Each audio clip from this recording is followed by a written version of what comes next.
നമസ്കാരം. പ്രതീക്ഷിച്ചതൊന്നുമില്ലാതെ രണ്ടാം നരേന്ദ്രമോദി സർക്കാരിന്റെ അവസാനത്തെ ബജറ്റ്. ജനപ്രിയ പ്രഖ്യാപനങ്ങളോ വൻകിട പദ്ധതികളോ സ്കീമുകളോ നികുതി ഇളവുകളോ ബജറ്റിലില്ല. കഴിഞ്ഞ 10 വർഷത്തെ NDA സർക്കാരിന്റെ പ്രോഗ്രസ് കാർഡ് അവതരണമായി മാറിയ ബജറ്റ് 58 മിനിറ്റ് കൊണ്ട് ധനമന്ത്രി അവസാനിപ്പിച്ചു. അടിസ്ഥാന സൗകര്യ വികസനത്തിനുള്ള അടങ്കൽ 11% വർദ്ധിപ്പിച്ചു. തൊഴിലുറപ്പ് പദ്ധതിയുടെ വിഹിതം കൂട്ടി. ആശ അംഗൻവാടി വർക്കർമാരെ ആയുഷ്മാൻ ഭാരത് സ്കീമിൽ പെടുത്തുകയും ചെയ്തു. ഇന്ന് സൂപ്പർ പ്രൈം ടൈം ചർച്ച ചെയ്യുന്നു. ബജറ്റ് മികച്ചതോ? യാഥാർത്ഥ്യബോധമുള്ള ബജറ്റാണോ? ജനപ്രിയമാകാതിരുന്നത് എന്തുകൊണ്ടാണ്?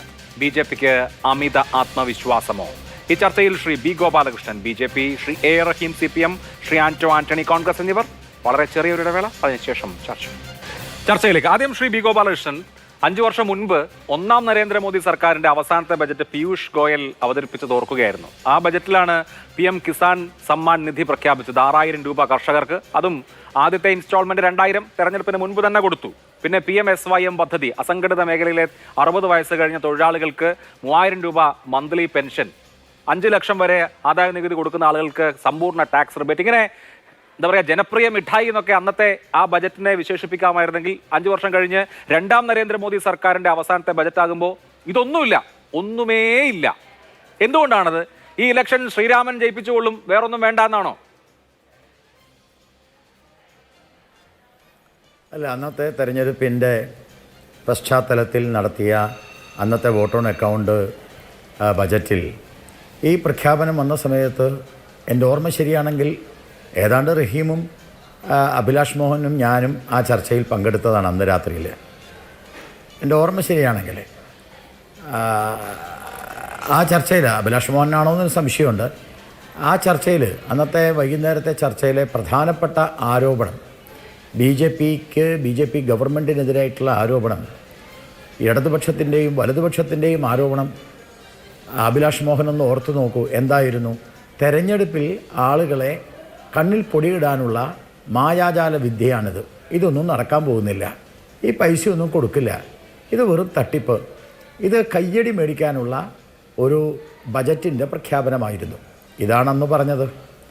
ഇന്ന് ഒരു രാജ്യത്തിൻ്റെ സാമ്പത്തിക ഭദ്രതയുടെ പ്രതിഫലനമായി ഗ്രോത്ത് വിത്ത് സ്റ്റെബിലിറ്റി എന്ന കാഴ്ചപ്പാടോടുകൂടി പാവപ്പെട്ട ജനങ്ങളുടെ വഞ്ചിച്ചുകൊണ്ടുള്ള ഒരു പ്രഖ്യാപനവും അവരുടെ മുമ്പിൽ വെക്കാതെ, ഈ ജനങ്ങളെ പറ്റിച്ച് അവരുടെ കണ്ണിൽ എന്താ പറയുക, മഞ്ഞളിപ്പിച്ചുകൊണ്ടുള്ള നമ്മുടെ സാധാരണ ഇടതുപക്ഷ വലതുപക്ഷ സമീപനങ്ങൾക്ക് വിരുദ്ധമായി അല്ല, അപ്പോൾ 5 കൊല്ലം മുൻപ് ഉൾക്കൊണ്ടുകൊണ്ട് ജനങ്ങളെ കണ്ണ് മഞ്ഞളിപ്പിക്കുകയായിരുന്നതാണോ?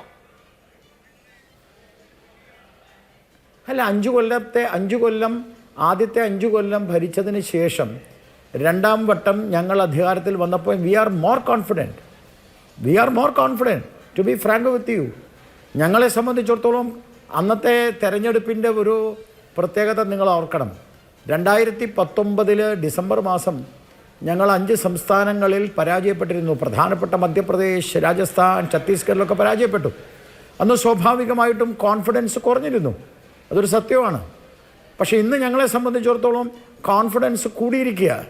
കഴിഞ്ഞ പ്രാവശ്യം കിട്ടിയതിനേക്കാൾ കൂടുതൽ ഞങ്ങളും ഞങ്ങളുടെ സഖ്യകക്ഷികളുമായി ഏതാണ്ട് 400 സീറ്റ് വരെ കിട്ടുന്ന തരത്തിലേക്ക് ഞങ്ങൾ പ്രവർത്തിക്കും, ഞങ്ങൾ വിജയം നേടുമെന്ന പ്രതീക്ഷയാണ്. അതുകൊണ്ട് ഈ ബജറ്റ് എന്ന് പറയുന്നത്, ഞാൻ ഒറ്റ വാക്കിൽ പറയാം, ഗ്രോത്ത് വിത്ത് സ്റ്റെബിലിറ്റിയാണ്. ഗ്രോത്ത് ഉണ്ടാവാൻ വേണ്ടിയാണ് അടിസ്ഥാന സൗകര്യ മേഖലയിൽ 1,10,10,000 കോടി ഇൻവെസ്റ്റ് ചെയ്യാനായിട്ട് പോകുന്നത്. ഒരു വരി പറഞ്ഞ് ഞാൻ നിർത്താം. പ്രധാനപ്പെട്ട 4 മേഖലകളെ ഊന്നിയിരിക്കുന്നു. 1 ദരിദ്രർ, 2 കർഷകർ, 3 യുവാക്കൾ, 4 സ്ത്രീകൾ. ഈ 4 മേഖലകളെ എല്ലാ അർത്ഥതലങ്ങളിലും ഉയർത്തിക്കൊണ്ടുവരാനുള്ള സമീപനം നാം പ്രഖ്യാപിച്ചു. വോട്ട് ഓൺ അക്കൗണ്ട് ആയതുകൊണ്ട് കൂടുതൽ പ്രഖ്യാപിക്കാൻ സാധിക്കില്ല. അതുകൊണ്ട് സാമ്പത്തിക ഭദ്രതയുടെ ശക്തമായ പ്രതിഫലനം, ആത്മവിശ്വാസത്തിൻ്റെ പ്രതിഫലനം തിരിച്ചു വരും.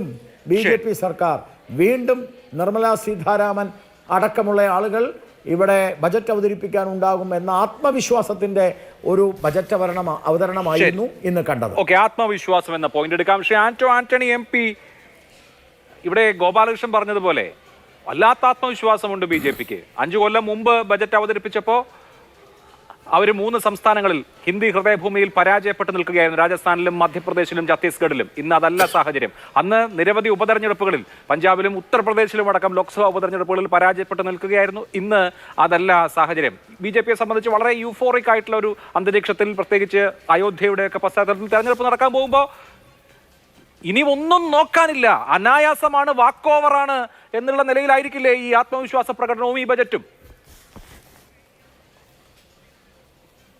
അല്ല, ഇവരുടെ ഈ ബഡ്ജറ്റും ബഡ്ജറ്റ് പ്രഖ്യാപനങ്ങളും സാധാരണക്കാർക്കും ഈ നാട്ടിലെ പാവപ്പെട്ടവർക്കും കൃഷിക്കാർക്കും അവർക്ക് വലിയ നിരാശയല്ലാതെ എന്താണ് അവർക്ക് നൽകിയിരിക്കുന്നത്?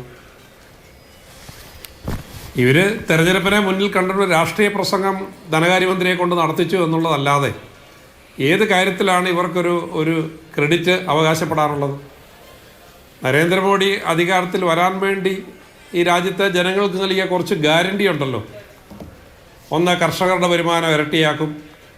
2, സ്വിസ് ബാങ്കിൽ കള്ളപ്പണം കുമിഞ്ഞുകൂടിയിരിക്കുന്നു, അത് മുഴുവൻ തിരിച്ചു കൊണ്ടുവന്ന് 15 ലക്ഷം ഉറുപ്പിക വെച്ച് ഓരോ പൗരൻ്റെ അക്കൗണ്ടിൽ കൊടുക്കും. വർഷം തോറും 2 കോടി തൊഴിൽ നൽകും. ഇങ്ങനെ എന്തെല്ലാം വാഗ്ദാനങ്ങളായിരുന്നു. അതേക്കുറിച്ചൊന്നും പറയുന്നില്ല. 10 വർഷം പൂർത്തീകരിക്കുമ്പം ഇതിലെന്ത് നടന്നു എന്നുള്ളത് ജനങ്ങളോടൊന്ന് പറയണ്ടേ? ചരിത്രത്തിലെ ഏറ്റവും കൂടുതൽ കർഷക ആത്മഹത്യകൾ നടക്കുകയാണ്. ചരിത്രത്തിലെ ഏറ്റവും വലിയ അൺഎംപ്ലോയ്മെൻറ്റ് നിൽക്കുകയാണ്. അതിനെ അഡ്രസ്സ് ചെയ്യാനൊന്നുമില്ല. പിന്നെ നികുതി വരുമാനം വളരെയേറെ കൂടിയിട്ടുണ്ട്. നികുതി വരുമാനം വളരെയേറെ കൂടി. ഇത് പിന്നെ അധികാരത്തിൽ വരുന്നതിന് മുമ്പ് പറഞ്ഞ 50 രൂപയ്ക്ക് ഡീസലും പെട്രോളും കൊടുക്കുമെന്ന് പറഞ്ഞു. അന്ന് 140 ഉറുപ്പിക ഒരു ബാരൽ ക്രൂഡിന് വിലയുണ്ടായപ്പോൾ 1.5 ലക്ഷം കോടി രൂപ സബ്സിഡി കൊടുത്ത് ഇവിടെ അന്ന് 70 രൂപയ്ക്ക് ഡീസലും പെട്രോളും കൊടുത്തപ്പം അന്ന് വഴിയിൽ കുത്തിയിരുന്ന് അടുപ്പിൽ തീ കത്തിച്ച് പ്രതിഷേധിച്ച ആളുകളാണ്. 4-1 അന്താരാഷ്ട്ര വിപണിയിൽ ക്രൂഡിൻ്റെ വില കുറഞ്ഞപ്പോൾ നികുതി എത്രയോ ഇരട്ടിയാക്കി വർദ്ധിപ്പിച്ച് 27 ലക്ഷം കോടി ഉറുപ്പിക സമാഹരിച്ചു. ആ പണം അവിടെ പോയി. അതുകൊണ്ട് ആർക്ക് പ്രയോജനം കിട്ടി? ഇവിടുത്തെ കൃഷിക്കാർക്ക് വേണ്ടി എന്തെങ്കിലും ചെയ്തു? വിലക്കയറ്റം തടയാൻ എന്തെങ്കിലും ചെയ്തു? തൊഴിലില്ലായ്മ പരിഹരിക്കാൻ എന്തെങ്കിലും ചെയ്തു? ഇവരുടെ തെറ്റായ തീരുമാനങ്ങൾ, ഡീമോണിറ്റൈസേഷൻ അടക്കം, കോവിഡ് കാലത്തെടുത്ത തീരുമാനങ്ങളടക്കം കോടിക്കണക്കിന് ആളുകളുടെ തൊഴിൽ നഷ്ടപ്പെട്ടിട്ടുണ്ട്. ആ തൊഴിൽ തിരിച്ചു പിടിക്കാൻ എന്തെങ്കിലും ചെയ്തിട്ടുണ്ടോ? പിന്നെ ഇവർക്ക് കിട്ടുന്ന വർദ്ധിച്ച നികുതി വരുമാനത്തിൻ്റെ 59% കേന്ദ്ര ഗവൺമെൻറ് എടുക്കുകയാണ്. 41% ഇന്ത്യയിലെ 29 സംസ്ഥാനങ്ങൾക്കായി വീതം വെക്കുന്നത്. അതുപോലും അവർക്ക് കൊടുക്കാതെ വീർപ്പ് മുട്ടിക്കുകയാണ്.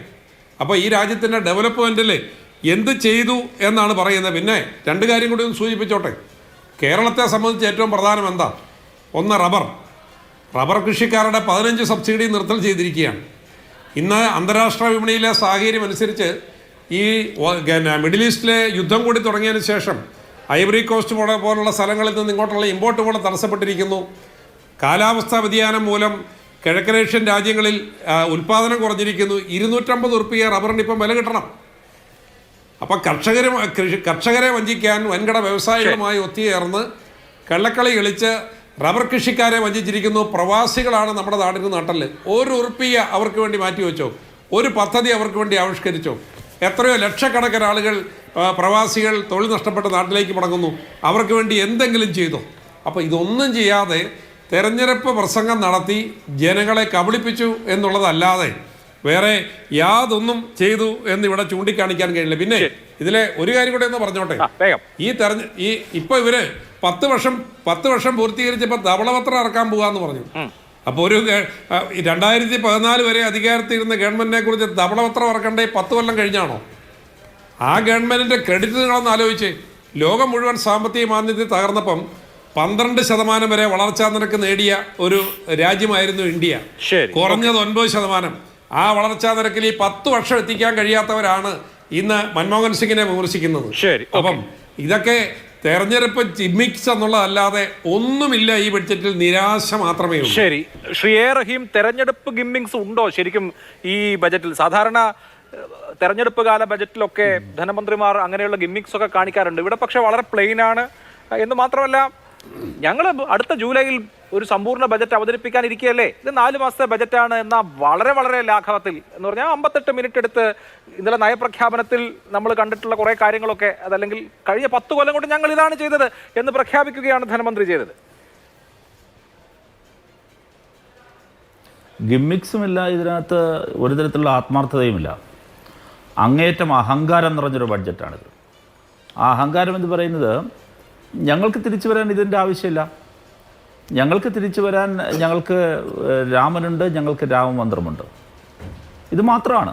വർഗീയതയുണ്ട്. ഇന്നത്തെ ദിവസത്തിന് 2 സവിശേഷതയുണ്ട് അഭിലാഷ് മോഹൻ. ഒന്ന്, രാവിലെ ബഡ്ജറ്റ് പ്രഖ്യാപിക്കുന്നതിന് മുമ്പ് തന്നെ രാജ്യത്തെ വാണിജ്യ സിലിണ്ടർ പാചകവാതകത്തിൻ്റെ വില 15 രൂപ വർദ്ധിച്ചു. രണ്ടാമത്തെ ഇന്നത്തെ ഒരു സൂചന, ഗ്യാൻവാബി പള്ളിയിൽ പ്രാർത്ഥന ആരംഭിച്ചു. നോക്കൂ, ഒരു വശത്ത് ഞങ്ങളുടെ കയ്യിൽ നിങ്ങൾക്ക് യാതൊരുവിധ ആനുകൂല്യം തരുന്നില്ല എന്ന് മാത്രമല്ല, നിങ്ങളുടെ മേൽ അധിക നികുതി അടിച്ചേൽപ്പിക്കും, നിങ്ങളുടെ ജീവിതഭാരം ഉയർത്തും. ഞങ്ങളുടെ കയ്യിൽ വർഗീയത എന്ന ആയുധം അപ്പുറത്തുണ്ട്. ബഡ്ജറ്റിലേക്ക് വരൂ. ഇന്ത്യയുടെ ചരിത്രത്തിലാദ്യമായി എക്കണോമിക് സർവേ പുറത്തുവിട്ടിട്ടില്ല. എന്തിനാ എക്കണോമിക് സർവേ റിപ്പോർട്ട്? ബഡ്ജറ്റ് അവതരിപ്പിക്കുമ്പോൾ ബഡ്ജറ്റിൻ്റെ പശ്ചാത്തലമാണ്, സാമ്പത്തികമായ പശ്ചാത്തലത്തെ എക്സ്പോസ് ചെയ്യുന്നതാണ് economic survey report. Economic survey റിപ്പോർട്ടില്ലാതെ ബഡ്ജറ്റിലേക്ക് പോവുകയാണ്. അതാണ് ഞാൻ പറഞ്ഞത്, അഹങ്കാരത്തിൻ്റെ ബഡ്ജറ്റാണിത്. ഞങ്ങൾക്ക് ഇങ്ങനെയൊക്കെ പറ്റൂ, നിങ്ങൾക്കാവുന്നത് ചെയ്ത് കാണിക്കുക എന്നുള്ളൊരു അഹങ്കാരവും ധിക്കാരവും രാജ്യത്തെ ജനങ്ങളെ വെല്ലുവിളിക്കുകയാണ്. ഇവിടെ ശ്രീ ബി ഗോപാലകൃഷ്ണൻ തന്നെ സൂചിപ്പിച്ചു, ഞങ്ങൾക്കിപ്പോൾ കോൺഫിഡൻസ് ഉണ്ട് എന്നുള്ളതാണ്. ഞാൻ അഹങ്കാരം എന്ന് പറഞ്ഞ വാക്കിനെയാണ് അദ്ദേഹം കോൺഫിഡൻസ് എന്ന് അദ്ദേഹത്തിൻ്റെ പദപ്രയോഗം കൊണ്ട് അവകാശപ്പെട്ടത്. ഞാൻ ആ കോൺഫിഡൻസ് എന്ന് അദ്ദേഹം പറഞ്ഞത് തന്നെയാണ് ഞാൻ അഹങ്കാരം എന്ന് പറയുന്നത്. കോൺഫിഡൻസ് അഹങ്കാരമല്ല, പക്ഷേ ഈ അഹങ്കാരം യഥാർത്ഥത്തിലുണ്ടായത് അഹങ്കാരമാണ്. അദ്ദേഹം കോൺഫിഡൻസ് എന്ന് പേരിട്ട് വിളിക്കുകയാണ്. എന്തുകൊണ്ടത് ഞാൻ പറയാം. ശ്രീ ബി ഗോപാലകൃഷ്ണൻ തന്നെ വാക്കെടുക്ക്. അദ്ദേഹം പറഞ്ഞു, കഴിഞ്ഞ സമയത്ത് ഞങ്ങൾക്ക് ഇന്ന പ്രശ്നങ്ങളുണ്ടായിരുന്നു, അതുകൊണ്ട് ഞങ്ങളിതെല്ലാം പ്രഖ്യാപിച്ചു. ഇപ്പോൾ ഞങ്ങൾ കൂടുതൽ കോൺഫിഡൻ്റ് ആണ്. കഴിഞ്ഞ തിരഞ്ഞെടുപ്പുകളിലെല്ലാം ഞങ്ങൾക്ക് വിജയിക്കാൻ കഴിഞ്ഞു. തന്നെയുമല്ല, ഞങ്ങൾക്ക് വർഗീയത എന്ന അജണ്ടയുണ്ട്. അപ്പോൾ ഈ 2 ആയുധവും വെച്ചിട്ട് ഞങ്ങൾക്ക് മുൻപോട്ട് പോകാനുള്ള കോൺഫിഡൻസ് ഉണ്ട്, അതുകൊണ്ട് പ്രഖ്യാപിക്കുന്നില്ല. എന്നിട്ട് ശ്രീ ബി ഗോപാലകൃഷ്ണൻ പറഞ്ഞു, വോട്ടോണോ കൊണ്ടാണ് ഇതിൽ കൂടുതൽ പ്രഖ്യാപിക്കാനും സാധിക്കില്ല എന്ന്. ശ്രീ ബി ഗോപാലകൃഷ്ണൻ പറയുമ്പോൾ ഒരു വേദിയിലിരുന്ന് 2 പറയരുത്. അല്പം അങ്ങോട്ട് മാറിയിട്ട് അടുത്തൊരു ചർച്ചയിൽ മാറ്റി പറഞ്ഞാലും കുഴപ്പമില്ല. അത് പക്ഷേ ഇതിൽ മാറ്റി പറയരുതല്ലോ ശ്രീ ഗോപാലകൃഷ്ണൻ. ഒറ്റ നിപ്പിലങ്ങ് മാറ്റി പറഞ്ഞു. എന്താ പറഞ്ഞത്? 2019 ഞങ്ങൾ പ്രഖ്യാപിച്ചു, അത് പ്രഖ്യാപിച്ചു, ഇത് പ്രഖ്യാപിച്ചു, അത് ഞങ്ങൾ കോൺഫിഡൻസിലായിരുന്നു. ഇപ്പോൾ പറയാണ് വോട്ടോണെ കൊണ്ടാണ് ഇത്രയും പ്രഖ്യാപിക്കാൻ പറ്റുള്ളതെന്നാണ്. അപ്പോൾ ആളുകളെ കണ്ണിൽ ചർച്ചയ്ക്ക് വന്നും പൊടിയിടും, അതോടൊപ്പം തന്നെ പാർലമെൻറ്റിനുള്ളിലും പൊടിയിടും, ബഡ്ജറ്റിലും പൊടിയിടും. ഇതാണ് BJP. വാക്കിന് പറയുന്ന കാര്യങ്ങൾക്ക് ഒരാത്മാർത്ഥതയില്ല. ഇവിടെ വളരെ പ്രധാനപ്പെട്ട കാര്യം, നിങ്ങൾക്ക് 4 ജാതികളുണ്ട്, ഞാൻ 4 വിഭാഗങ്ങളെയാണ് അഡ്രസ്സ് ചെയ്യുന്നത്. ആ 4 വിഭാഗത്തിന് എന്താണ് ഇപ്പോൾ കൊടുത്തത്? നിങ്ങൾ പറ, എന്തെങ്കിലും കൊടുത്തോ? നിങ്ങൾ പറഞ്ഞു യൂത്ത്. രാജ്യത്തെ ചരിത്രത്തിലെ ഏറ്റവും വലിയ തൊഴിലില്ലായ്മയ്ക്കാണ് സാക്ഷ്യം വഹിക്കുന്നത്. ആ തൊഴിലില്ലായ്മ പരിഹരിക്കുന്നതിന് എന്ത് ചെയ്തു? 9 ലക്ഷത്തിലധികം ഒഴിവുകൾ വിവിധ കേന്ദ്ര സർക്കാർ സ്ഥാപനങ്ങളിൽ ഒഴിഞ്ഞു കിടക്കുന്നു. ആ 9 ലക്ഷം ഒഴിവുകൾ നികത്തുന്നതിനുള്ള എന്തെങ്കിലും ഒരു പ്രതീക്ഷ ഈ ബഡ്ജറ്റിൽ എവിടെയെങ്കിലും ഉണ്ടോ? തെരഞ്ഞെടുപ്പിലേക്ക് പോവുകയാണെന്ന് ഓർമ്മിക്കണം. 2, രാജ്യത്തിൻ്റെ തൊഴിൽ മേഖലയുമായി ബന്ധപ്പെടുന്ന ഗിഗ് എക്കോണമി വളരെ വിപുലമാണ്. നമുക്കറിയാം, സൊമാറ്റോ, സ്വിഗ്ഗി ഇതുപോലുള്ള സ്ഥലങ്ങളിൽ ജോലി ചെയ്യുന്നവർ, ഡിസ്ട്രിബ്യൂട്ടേഴ്സ്, ഇങ്ങനെ ഗിഗ് എക്കോണമി എന്ന് പറയാവുന്ന അസംഘടിത മേഖലയിലാകെ വ്യാപിച്ചു കിടക്കുന്ന ലക്ഷോപലക്ഷം ചെറുപ്പക്കാർ. ആ ചെറുപ്പക്കാരുടെ ക്ഷേമത്തിന്, സുസ്ഥിരതയ്ക്ക് എന്തെങ്കിലും ഒരു പ്രൊജക്റ്റ്, പാക്കേജ് ഒന്നും പ്രഖ്യാപിച്ചിട്ടില്ല. രാജ്യത്തെ തൊഴിൽശാലകളിൽ പണിയെടുക്കുന്ന ചെറുപ്പക്കാരായ തൊഴിലാളികൾ ഉൾപ്പെടെയുള്ള തൊഴിലാളികൾ, ആ തൊഴിൽ സേനയ്ക്ക് എന്ത് നൽകിയിട്ടുണ്ട് ഈ ബഡ്ജറ്റിൽ? എന്തെങ്കിലും ഒരു പ്രഖ്യാപനം, ഒരു പുതിയ പ്രോജക്റ്റ് ഒന്നും നൽകിയിട്ടില്ല. നിങ്ങൾ പറയുന്നു കർഷകരുമായി ബന്ധപ്പെട്ട് ഈ ബഡ്ജറ്റിൽ പറയുന്ന എന്തെങ്കിലും ഒരു പുതിയ പദ്ധതി ഈ ബഡ്ജറ്റിൽ എവിടെയെങ്കിലും നിങ്ങൾക്ക് ചൂണ്ടിക്കാണിച്ചത് പുതിയൊരു പ്രോജക്റ്റ്? ഇല്ലെങ്കിൽ നിങ്ങൾ നൽകിക്കൊണ്ടിരിക്കുന്ന PM കിസാൻ, ഈ പറയുന്ന കൃഷി സമ്മാൻ, കർഷകർക്ക് കൊടുക്കുന്ന നിങ്ങളുടെ ഡയറക്റ്റ് ബെനിഫിറ്റ് ട്രാൻസ്ഫർ, അതിൻ്റെ വർധനവുണ്ടോ? ഒന്നും വർദ്ധിപ്പിച്ചില്ല. ഇന്നലെയും ഇന്നുമായി രാജ്യത്തെ മുഴുവൻ മാധ്യമങ്ങളും പ്രവചിച്ചു കൊണ്ടിരുന്നത് തിരഞ്ഞെടുപ്പ് വരുന്നു, അതുകൊണ്ട് തന്നെ ഇത്തരത്തിലുള്ള ഡയറക്റ്റ് ബെനിഫിറ്റ് ട്രാൻസ്ഫറിൻ്റെ വർധനമുണ്ടാകും, വെൽഫെയർ സ്കീമുകൾ പ്രഖ്യാപിക്കും. പക്ഷെ ഒന്നും ഉണ്ടായില്ല. എന്ന് മാത്രമല്ല, രാജ്യത്തിൻ്റെ യഥാർത്ഥ ധനസ്ഥിതിയെ തുറന്നു കാട്ടുന്ന പറയുന്ന ഡേറ്റകൾ പുറത്തുവിടുന്ന എക്കണോമിക് സർവേ അനാലിസിസും റിപ്പോർട്ടും പുറത്തു വരുന്നില്ല.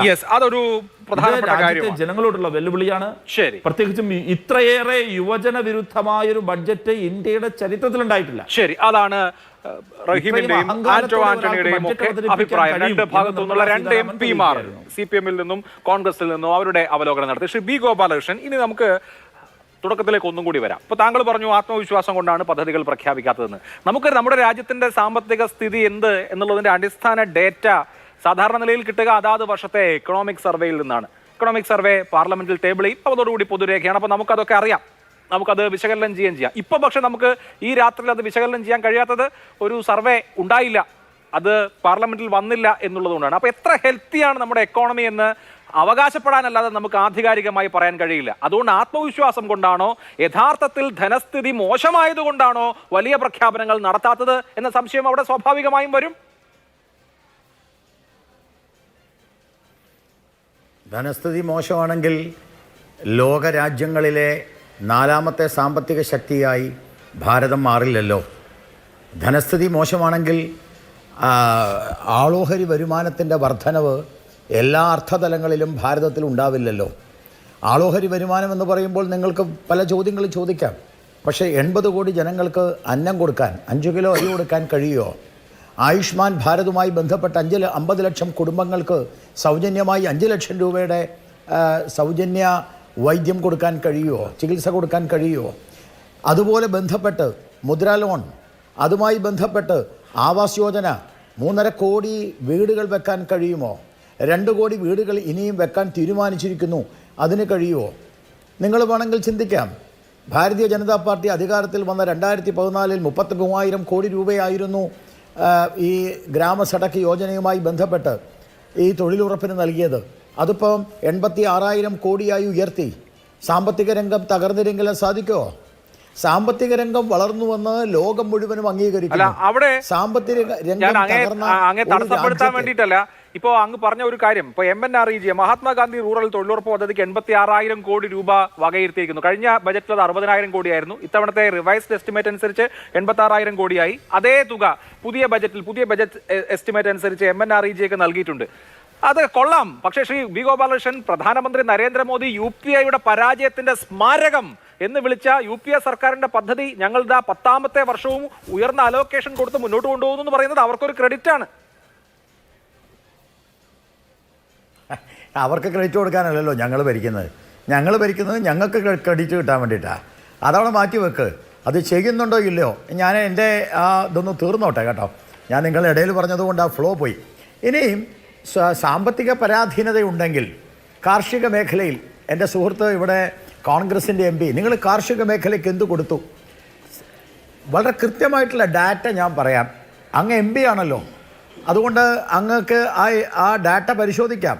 2007 മുതൽ 2014 വരെയുള്ള കാലഘട്ടം അത്ര എടുത്താൽ മതി. ആ കാലഘട്ടത്തിൽ കോൺഗ്രസ് സർക്കാർ കൊടുത്ത കാർഷിക മേഖലയിലെ ബജറ്റ് എന്ന് പറയുന്നത് 1.45 crore 1.45 crore lakh ആണ്. 1.45 ലക്ഷം കോടി. ഇതേ സമയത്ത് 2014 തൊട്ട് 2022 വരെയുള്ള എന്നുവെച്ചാൽ ഏതാണ്ട് 7 വർഷത്തെ അല്ലെങ്കിൽ 8 വർഷത്തെ ഭാരതീയ ജനതാ പാർട്ടി നേതൃത്വം നൽകുന്ന മോദി സർക്കാർ കാർഷിക മേഖലയ്ക്ക് കൊടുത്ത എത്രയാണ്? 6.1 ലക്ഷം കോടിയാണ്. എത്ര ഇരട്ടിയാണ്? 5 ഇരട്ടിയാണ്. ഇനി കർഷകരുടെ ഏറ്റവും അടിസ്ഥാനപരമായ പ്രശ്നമുണ്ട്, അതാണ് MSP. ഞാൻ എല്ലാ വിഷയവും പറയാൻ ആഗ്രഹിക്കുന്നില്ല, കാരണം പറയാനുള്ള നേരവുമില്ല. MSPയെ കുറിച്ചറിയാം. മിനിമം സപ്പോർട്ട് പ്രൈസ് എല്ലാ പ്രാവശ്യവും ആവശ്യപ്പെടുന്നതാണ്. 2009 തൊട്ട് 2014 വരെയുള്ള കാലഘട്ടത്തിൽ 1.51 LMT ആയിരുന്നു. 1.51 LMT. അത് 2016 തൊട്ട് 2021 ആയപ്പോൾ അത് 112.63 LMT ആയി. അതുമാത്രമല്ല, എത്ര ഇരട്ടിയാണ് മിനിമം സപ്പോർട്ട് പ്രൈസ് വർദ്ധിച്ചത്? നമുക്ക് നെല്ലിൻ്റെ കാര്യത്തിലേക്ക് വരാം. ഈ കേരളത്തിൽ തന്നെ നെല്ലിന് കിട്ടുന്ന പണത്തിൻ്റെ 88% കേന്ദ്രം കൊടുക്കുന്നതല്ലേ? അത് പയറിൻ്റെ കാര്യത്തിലായാലും ഗോതമ്പിൻ്റെ കാര്യത്തിലായാലും നെല്ലിൻ്റെ കാര്യത്തിലായാലും അടിസ്ഥാനപരമായി MSPയുടെ വളർച്ച, MSPക്ക് കൂടുതൽ കൊടുക്കുന്ന എത്രയോ ഇരട്ടിയാണ്. അപ്പൊ അടിസ്ഥാന മേഖല, ഇനി അടിസ്ഥാന മേഖലയിലേക്ക് ഞാൻ സംസാരിക്കാം. സാമ്പത്തിക പരാജയം ഉണ്ടെങ്കിൽ നമ്മുടെ CPM-ന്റെ, ഒറ്റ മിനിറ്റ് തീർക്കാം, CPM-ന്റെ നേതാവും മുൻ മന്ത്രിയുമായിരുന്ന G. സുധാകരൻ ഉണ്ടല്ലോ, അദ്ദേഹം പറഞ്ഞല്ലോ, റഹീമിന്റെ നേതാവല്ലേ, അദ്ദേഹം എന്താ പറഞ്ഞത്? സ്വതന്ത്ര ഭാരതത്തിൽ, അത് അദ്ദേഹം മാത്രമല്ല, നമ്മുടെ ബാലഗോപാലും പറഞ്ഞു, സ്വതന്ത്ര ഭാരതത്തിൻ്റെ ചരിത്രത്തിൽ ഏറ്റവും കൂടുതൽ അടിസ്ഥാന വികസനത്തിന് ഈ കേരളത്തിന് പണം കിട്ടിയത് നരേന്ദ്രമോദിയുടെ സർക്കാരാണ്. അപ്പോൾ അതെവിടുന്നാണ് കിട്ടിയത്? ഇത് പരാജയപ്പെട്ടിട്ടല്ല. ഭാരതം ലോകത്തിലെ 4ാമത്തെ സാമ്പത്തിക ശക്തിയായി വളർന്നു. 7.3% നമ്മുടെ GDP വളർന്നു. GDP താഴ്ന്നു ആദ്യത്തെ വർഷത്തിൽ, അതായത് 2014-2019 വർഷത്തിൽ GDP താഴ്ന്നപ്പോൾ എൻ്റെ അഭിലാഷ, ഈ മാതൃഭൂമിയിലും ഈ മനോരമയിലും ഇവിടുത്തെ ചർച്ചകൾ എന്തായിരുന്നു? GDP തകർന്നു. ഇപ്പോൾ 7.3% GDP ഉയരുകയും ഫിസിക്കൽ കൺസോളിഡേഷൻ ഉണ്ടാവുകയും ഫിസിക്കൽ ഡെഫിസിറ്റ് എല്ലാവരും 6.1 എന്ന് പ്രഖ്യാപിച്ചപ്പോൾ, സാമ്പത്തിക വിദഗ്ധന്മാർ പ്രഖ്യാപിച്ചപ്പോൾ, ആ ഫിസിക്കൽ ഡെഫിസിറ്റ് 5.8 കുറയ്ക്കാനും അടുത്ത 2 വർഷത്തിനുള്ളിൽ 5.1 കഴിയുന്ന ഒരു നേതൃത്വമാണ് കഴിയുന്ന ഒരു നേതൃത്വമാണ് ഇന്ത്യ ഭരിക്കുന്നതെങ്കിൽ, ഞാനിവിടുത്തെ MP-യോട് പറയുന്നു, അദ്ദേഹം പറഞ്ഞു കടുത്ത നിരാശയാണ്. ഈ ജന്മത്തിൽ നിങ്ങളുടെ നിരാശ മാറില്ല. കാരണം ഈ ജന്മത്തിൽ നിങ്ങൾക്ക് അധികാരത്തിൽ വരാൻ പറ്റില്ല. ശരി, ഓക്കെ. അല്ല, ഈ അടുത്ത 5 വർഷമല്ല, അടുത്ത ഒരു 25 വർഷത്തേക്ക് നിങ്ങൾക്ക് വരാൻ പറ്റില്ല. അതുകൊണ്ട് നിരാശ നിങ്ങൾക്ക് ഇനിയും ജീവിതത്തിൽ നിങ്ങൾ നിരാശയായിട്ടേ പോകൂ. ശരി, ശ്രീ ഗോപാലകൃഷ്ണൻ പറഞ്ഞ പ്രതിശീർഷ വരുമാനത്തിലേക്കും GDP-യിലേക്കും നമ്മൾ വരും ചർച്ചയുടെ അവസാന ഘട്ടത്തിൽ. ഇപ്പോൾ നമ്മൾ ഈ ബജറ്റിന്റെ അകത്തുള്ള കാര്യങ്ങൾ തന്നെ ഒന്ന് പരിശോധിച്ചാൽ, ഞങ്ങൾ ഈ അടിസ്ഥാന മേഖലയ്ക്ക് വാരിക്കോരി കൊടുക്കുകയാണെന്നാണല്ലോ ശ്രീ B. ഗോപാലകൃഷ്ണൻ പറയുന്നത്. കഴിഞ്ഞ ബജറ്റും പുതുക്കിയ കണക്കുകളും ബജറ്റ് എസ്റ്റിമേറ്റും റിവൈസ്ഡ് എസ്റ്റിമേറ്റും നമ്മൾ പരിശോധിച്ചാൽ നോക്കൂ, എഡ്യൂക്കേഷൻ വളരെ പ്രധാനപ്പെട്ട ഒരു സെക്ടറാണല്ലോ. എഡ്യൂക്കേഷന് കഴിഞ്ഞ തവണ 1,16,417 കോടി നീക്കി വെച്ചിട്ട് ചെലവഴിച്ചത് എത്രയാ? 1,08,000 കോടി. ആരോഗ്യ മേഖല ഇതുപോലെ കോർ ആയിട്ടുള്ള ഏരിയ ആണല്ലോ.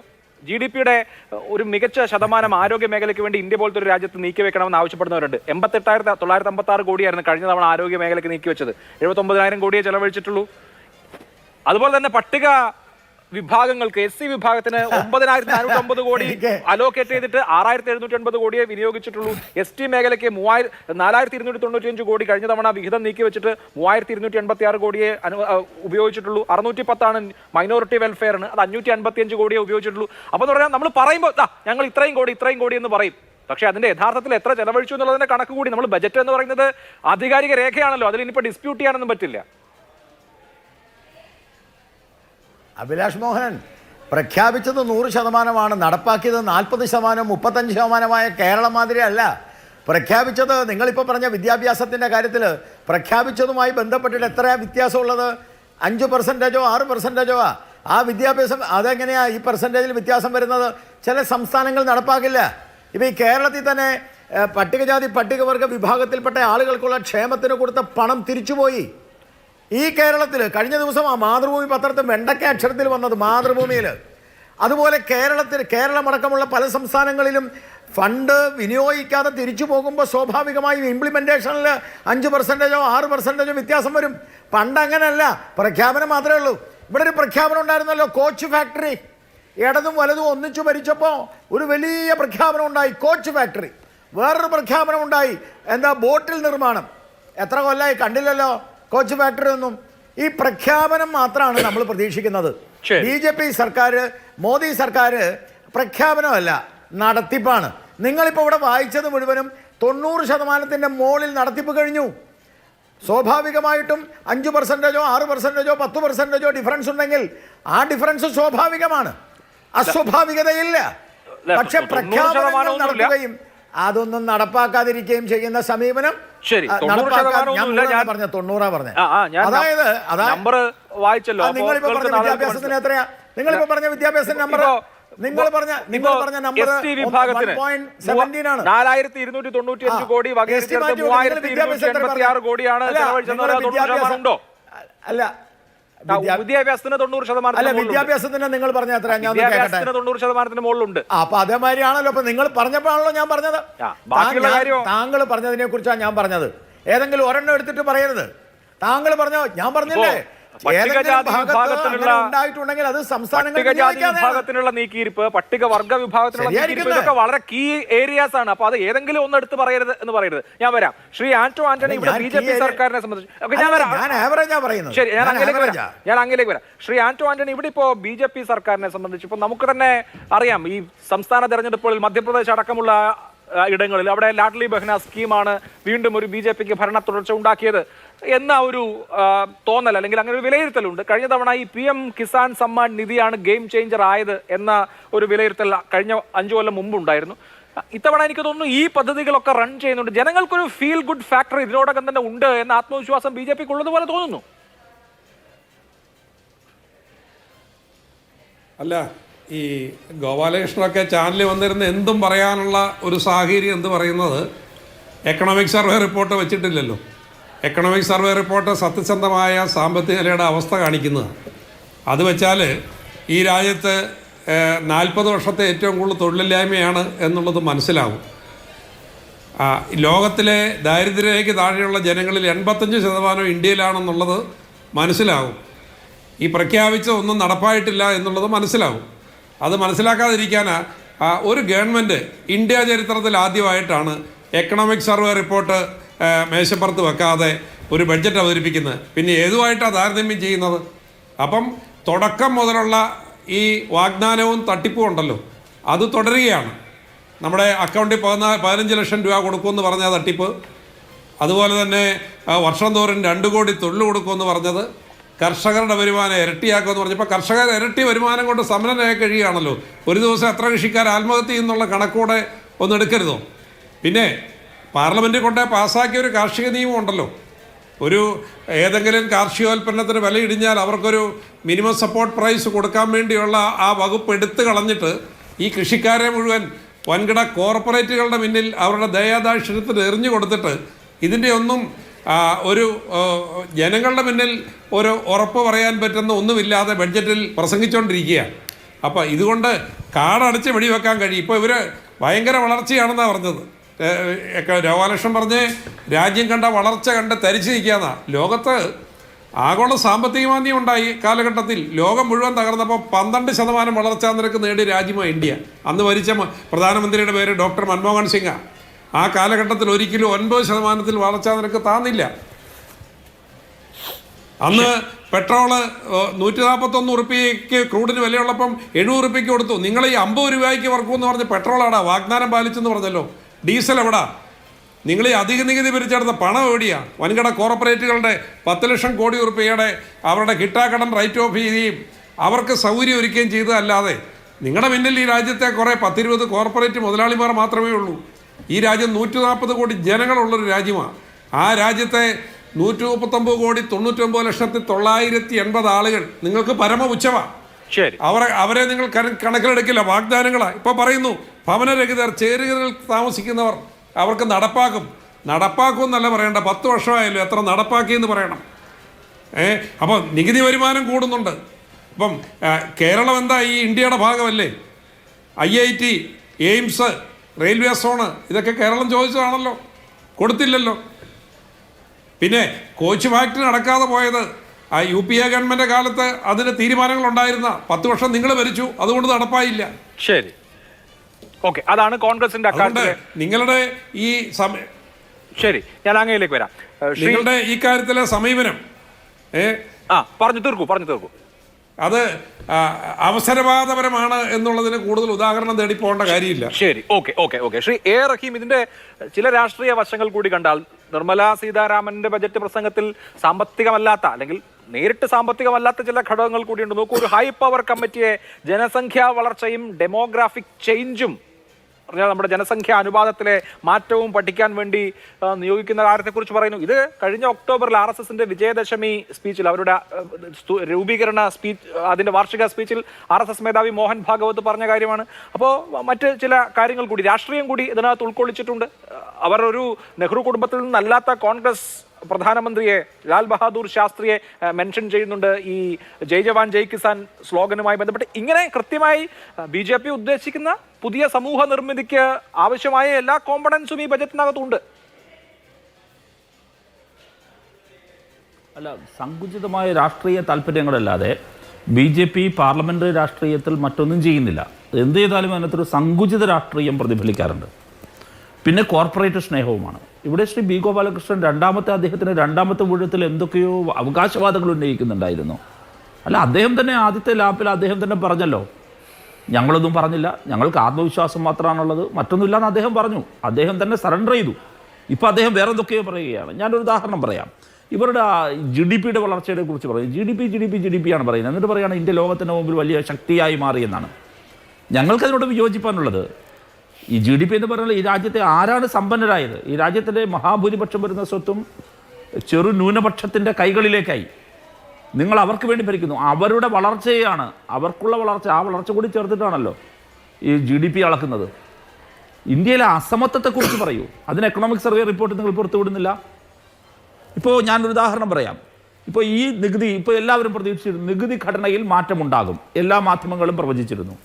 നികുതി ഘടനയിൽ മാറ്റമുണ്ടായിട്ടില്ല. കഴിഞ്ഞ കാലത്തേതുപോലെ തുടരും. ബഡ്ജറ്റ് പറയുകയാണ്. അതിൽ ഒളിഞ്ഞിരിക്കുന്ന ഒരു കോർപ്പറേറ്റ് ആനുകൂല്യമുണ്ട്. എന്താണത്? നികുതി ഘടന അതേപടി തുടരുമ്പോൾ കഴിഞ്ഞ ബഡ്ജറ്റിൽ പ്രഖ്യാപിച്ച അതേ നികുതി ഘടന എന്താ സ്ലാബ്? 30-ൽ നിന്ന് 22% കോർപ്പറേറ്റ് ടാക്സ് കഴിഞ്ഞ തവണ ഇളവ് ചെയ്തു കൊടുത്തത്. നിങ്ങൾ ആലോചിച്ച് നോക്കൂ. 30% നിന്ന് 22% കുറച്ചു. അതിൻ്റെ ഭാഗമായി കോർപ്പറേറ്റുകൾക്ക് ലഭിച്ച ആനുകൂല്യം എത്രയാണെന്ന് ആലോചിച്ച് നോക്കൂ. ധനമന്ത്രാലയം തന്നെ അവതരിപ്പിച്ച കണക്ക് പ്രകാരം നമ്മുടെ പ്രതിവർഷം 1 ലക്ഷം കോടി രൂപയിലധികമാണ് ഇതിലൂടെ കേന്ദ്ര സർക്കാർ നഷ്ടപ്പെടുന്നത്. നിങ്ങൾ ഒരു വശത്ത് കർഷകർക്ക് കൊടുത്തു എന്ന് പറയുന്നു, എന്നാൽ അതേസമയം ടാക്സ് തന്നെ കോർപ്പറേറ്റുകൾക്ക് ഇളവ് ചെയ്തു കൊടുക്കുന്നു. കോർപ്പറേറ്റുകളെ കടമെഴുത്തുള്ളത് വേറെ. ഇനി മറ്റൊരു പ്രധാനപ്പെട്ട കാര്യം, 2014 അധികാരമേറ്റു നിങ്ങൾ പറഞ്ഞു 2030 അതാണ് വികസന വിഷൻ. നിങ്ങളത് പറഞ്ഞു 2030 ആകുമ്പോൾ ഇന്ത്യയാകെ മാറും. ഇപ്പോൾ നിങ്ങൾ പറയുന്നു ആ 30 എന്നുള്ളത് മാറ്റി, ഗോൾ പോസ്റ്റ് മാറ്റിവെക്കുകയാണ്, 2047 അത് മാറ്റിവെക്കുകയാണ്. അപ്പോൾ അതിൻ്റെ അർത്ഥം എന്താണ്? കഴിഞ്ഞ 10 വർഷം നിങ്ങൾക്ക് അടിസ്ഥാനപരമായി മുന്നേറാൻ കഴിഞ്ഞിട്ടില്ല എന്നല്ലേ? ഞാൻ ഈ ചർച്ചയിൽ വീണ്ടും ആവർത്തിക്കുന്നു. എന്തുകൊണ്ടാണ് 2 കാര്യങ്ങളിൽ അദ്ദേഹം ബോധപൂർവ്വം മൗനം ദീക്ഷിച്ചു. ഒന്നാമത്തെ കാര്യം, എക്കണോമിക് സർവേ റിപ്പോർട്ട് അവതരിപ്പിക്കാത്ത ചരിത്രത്തിലെ ആദ്യത്തെ ബഡ്ജറ്റ്. എന്തുകൊണ്ട്? ഗോപാലകൃഷ്ണൻ മിണ്ടുന്നില്ല. 2, ഇന്ന് രാവിലെ എന്തിനാണ് സാധാരണക്കാര മനുഷ്യരെ വലച്ചുകൊണ്ട് പാചകവാതകത്തിൻ്റെ വില വർദ്ധിപ്പിച്ചത്? എന്താണ് നിങ്ങളുടെ ഉദ്ദേശം? എന്താണ് നിങ്ങൾ ജനങ്ങൾക്ക് കൊടുക്കുന്ന സന്ദേശം? ഇത് നിങ്ങൾ വിശദീകരിക്കാൻ തയ്യാറാകണം. ഇനി വളരെ പ്രധാനപ്പെട്ട ഒരു കാര്യം നിങ്ങൾ പറഞ്ഞു, ഇവിടെ SC/STയുടെ കാര്യമൊക്കെ പറഞ്ഞു വെച്ചാൽ എന്താണ്? ബഡ്ജറ്റ് പ്രസംഗത്തിലും പറയുകയാണ് ഞങ്ങൾ ഇനിക്വാളിറ്റി കുറച്ചു, അസമത്വം കുറച്ചു എന്നാണ്. ഞാൻ സാമ്പത്തിക അസമത്വത്തിൻ്റെ കാര്യം നേരത്തെ പറഞ്ഞു. സാമൂഹിക അസമത്വം എന്താണ്? പാർലമെന്റിൽ രാജ്യസഭയിൽ എനിക്ക് ലഭിച്ച മറുപടി പ്രകാരം SC വിഭാഗത്തിന് നേരെയുള്ള അക്രമങ്ങൾ രാജ്യത്ത് 17% വർദ്ധിച്ചത്. ST വിഭാഗത്തിന് നേരെയുള്ള അക്രമത്തിൽ 23% വർധനവ്. ഇതാണോ ഇക്വാളിറ്റിയുടെ ഇത്? പിന്നെ ദാരിദ്ര്യ നിർമ്മാർജ്ജനത്തെക്കുറിച്ച് പറയുന്നു. ഇദ്ദേഹം പറയുകയാണ് ഇത്രയും പേർക്ക് അന്നം മുട്ടാൻ പറ്റുമോ എന്നൊക്കെ ശ്രീ ഗോപാലകൃഷ്ണൻ ചോദിക്കുന്നു. നോക്കൂ, 25 കോടി ജനങ്ങളെ ദാരിദ്ര്യത്തിൽ നിന്ന് മോചിപ്പിക്കാൻ കരകയറ്റി എന്നാണ് നിർമ്മല സീതാരാമൻ ഇന്ന് പ്രസംഗിച്ചത്. ഈ രാജ്യത്തെ ഗ്ലോബൽ ഹങ്കർ ഇൻഡെക്സ് ഇന്ത്യയുടെ സ്ഥാനം എത്ര അഭിലാഷേ? 111 സ്ഥാനത്ത്. 111 സ്ഥാനത്ത്. എന്താണ്? അപ്പോൾ നമ്മുടെ രാജ്യത്തെ പിന്നെ റെയിൽവേ യാത്ര വളരെ പ്രധാനമാണ്. റെയിൽവേ ഇന്ന് വളരെ പൊള്ളുന്നൊരു ഇഷ്യൂ ആണല്ലോ. റെയിൽവേയിൽ 40,000 ബോഗികൾ, നിലവിലുള്ള ബോഗികളെ വന്ദേ ഭാരതിൻ്റെ ബോഗിക്ക് തുല്യമാക്കും, വന്ദേ ഭാരത് നിലവാരത്തിലേക്ക് മാറ്റും. അതിൻ്റെ അർത്ഥം എന്താണ്? അധികമായി യാതൊന്നും പറയുന്നില്ല. അധികമായി ഒരു റെയിൽവേ കോച്ച് പോലും പുതുതായി വരുന്നില്ല. നിലവിലുള്ള കോച്ചിൻ്റെ കൺവെർഷനാണ് പറയുന്നത്. അതിൻ്റെ പിന്നിൽ മറ്റൊരുപാട് അജണ്ടകളുണ്ട്. ഇപ്പോൾ അതിൻ്റെ എല്ലാം സ്വകാര്യവൽക്കരണത്തിൻ്റെ എലമെൻ്റ് ഉണ്ട്. അതിൻ്റെ പിന്നിലുള്ള പണമിടപാടുകൾ, ഞാൻ അതിൻ്റെ മറ്റു വിശദാംശങ്ങളിലേക്ക് ഞാനിപ്പോൾ ആരോപണം ഉന്നയിക്കുന്നില്ല. പക്ഷേ എന്താണ് ഒരു ഒറ്റ കാര്യം ഞാൻ പറഞ്ഞ അവസാനിപ്പിക്കട്ടെ. റെയിൽവേയിൽ ഞങ്ങൾ ആവശ്യപ്പെടുന്നത് എന്താണ്?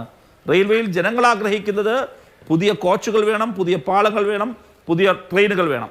അതില്ല. ഇനി 3 റെയിൽവേ ഇടനാഴികളെ കുറിച്ച് പറയുന്നുണ്ട്. ആ 3 റെയിൽവേ ഇടനാഴികളിൽ പ്രധാനമായും പറയുന്നത് ഒന്ന് സാമ്പത്തിക ഇടനാഴികളാണ്. അതിൽ ഏറെ പ്രധാനമായും പറയുന്നത് പോർട്ടുകൾ തമ്മിൽ ബന്ധിപ്പിക്കുന്ന കണക്ടിവിറ്റിയാണ്. തിരുവനന്തപുരത്ത് വിഴിഞ്ഞം അന്താരാഷ്ട്ര ടെർമിനൽ വരുന്നു. ഇന്ത്യയിലെ തന്നെ ഏറ്റവും പൊട്ടൻഷ്യലുള്ള പോർട്ടാണ്. എന്തുകൊണ്ടാണ് ഈ 3 റെയിൽവേ ഇടനാഴികളിൽ കേരളത്തിൻ്റെ സ്ഥാനം നിങ്ങൾ മാറ്റി നിർത്തിയത്? ഇന്ന് വൈകുന്നേരം അശ്വിനി വൈഷ്ണദേവ് മാധ്യമങ്ങളെ കണ്ടു. അതിൽ ഞങ്ങളെല്ലാവരും പ്രതീക്ഷിച്ചു യഥാർത്ഥത്തിൽ ഈ 3 റെയിൽവേ ഇടനാഴികളിൽ കേരളത്തിനൊരു സ്ഥാനമുണ്ടോ? കേരളത്തെ പരിഗണിച്ചതേയില്ല. അതെന്തുകൊണ്ടാണ് പരിഗണിക്കാത്തത് കേരളത്തെ? ഇപ്പോൾ കേരളത്തിന് BJP നൽകുന്ന സമ്മാനം എന്താണ് ഈ ബഡ്ജറ്റിൽ? 3 റെയിൽവേ ഇടനാഴികൾ പറയുന്നു, അതിൽ ഒന്ന് പോർട്ട് കണക്ടിവിറ്റി ആണെന്ന് പറയുന്നു. അപ്പോഴും ഇന്ത്യയിലെ ഏറ്റവും പൊട്ടൻഷ്യൽ ഉള്ള പോർട്ടായി ഉയർന്നു വരുന്ന തിരുവനന്തപുരം വിഴിഞ്ഞം ഉൾപ്പെടെയുള്ള പോർട്ടിനെ കണക്ട് ചെയ്യുന്ന ഒരു റെയിൽവേ ഇടനാഴിയുടെ ഭാഗമായി കൊണ്ടുവരുന്നില്ല. അപ്പോൾ ഇതിന്റെ അർത്ഥം കേരളത്തെ അവഗണിക്കുന്നു എന്നത് കൂടിയാണ്.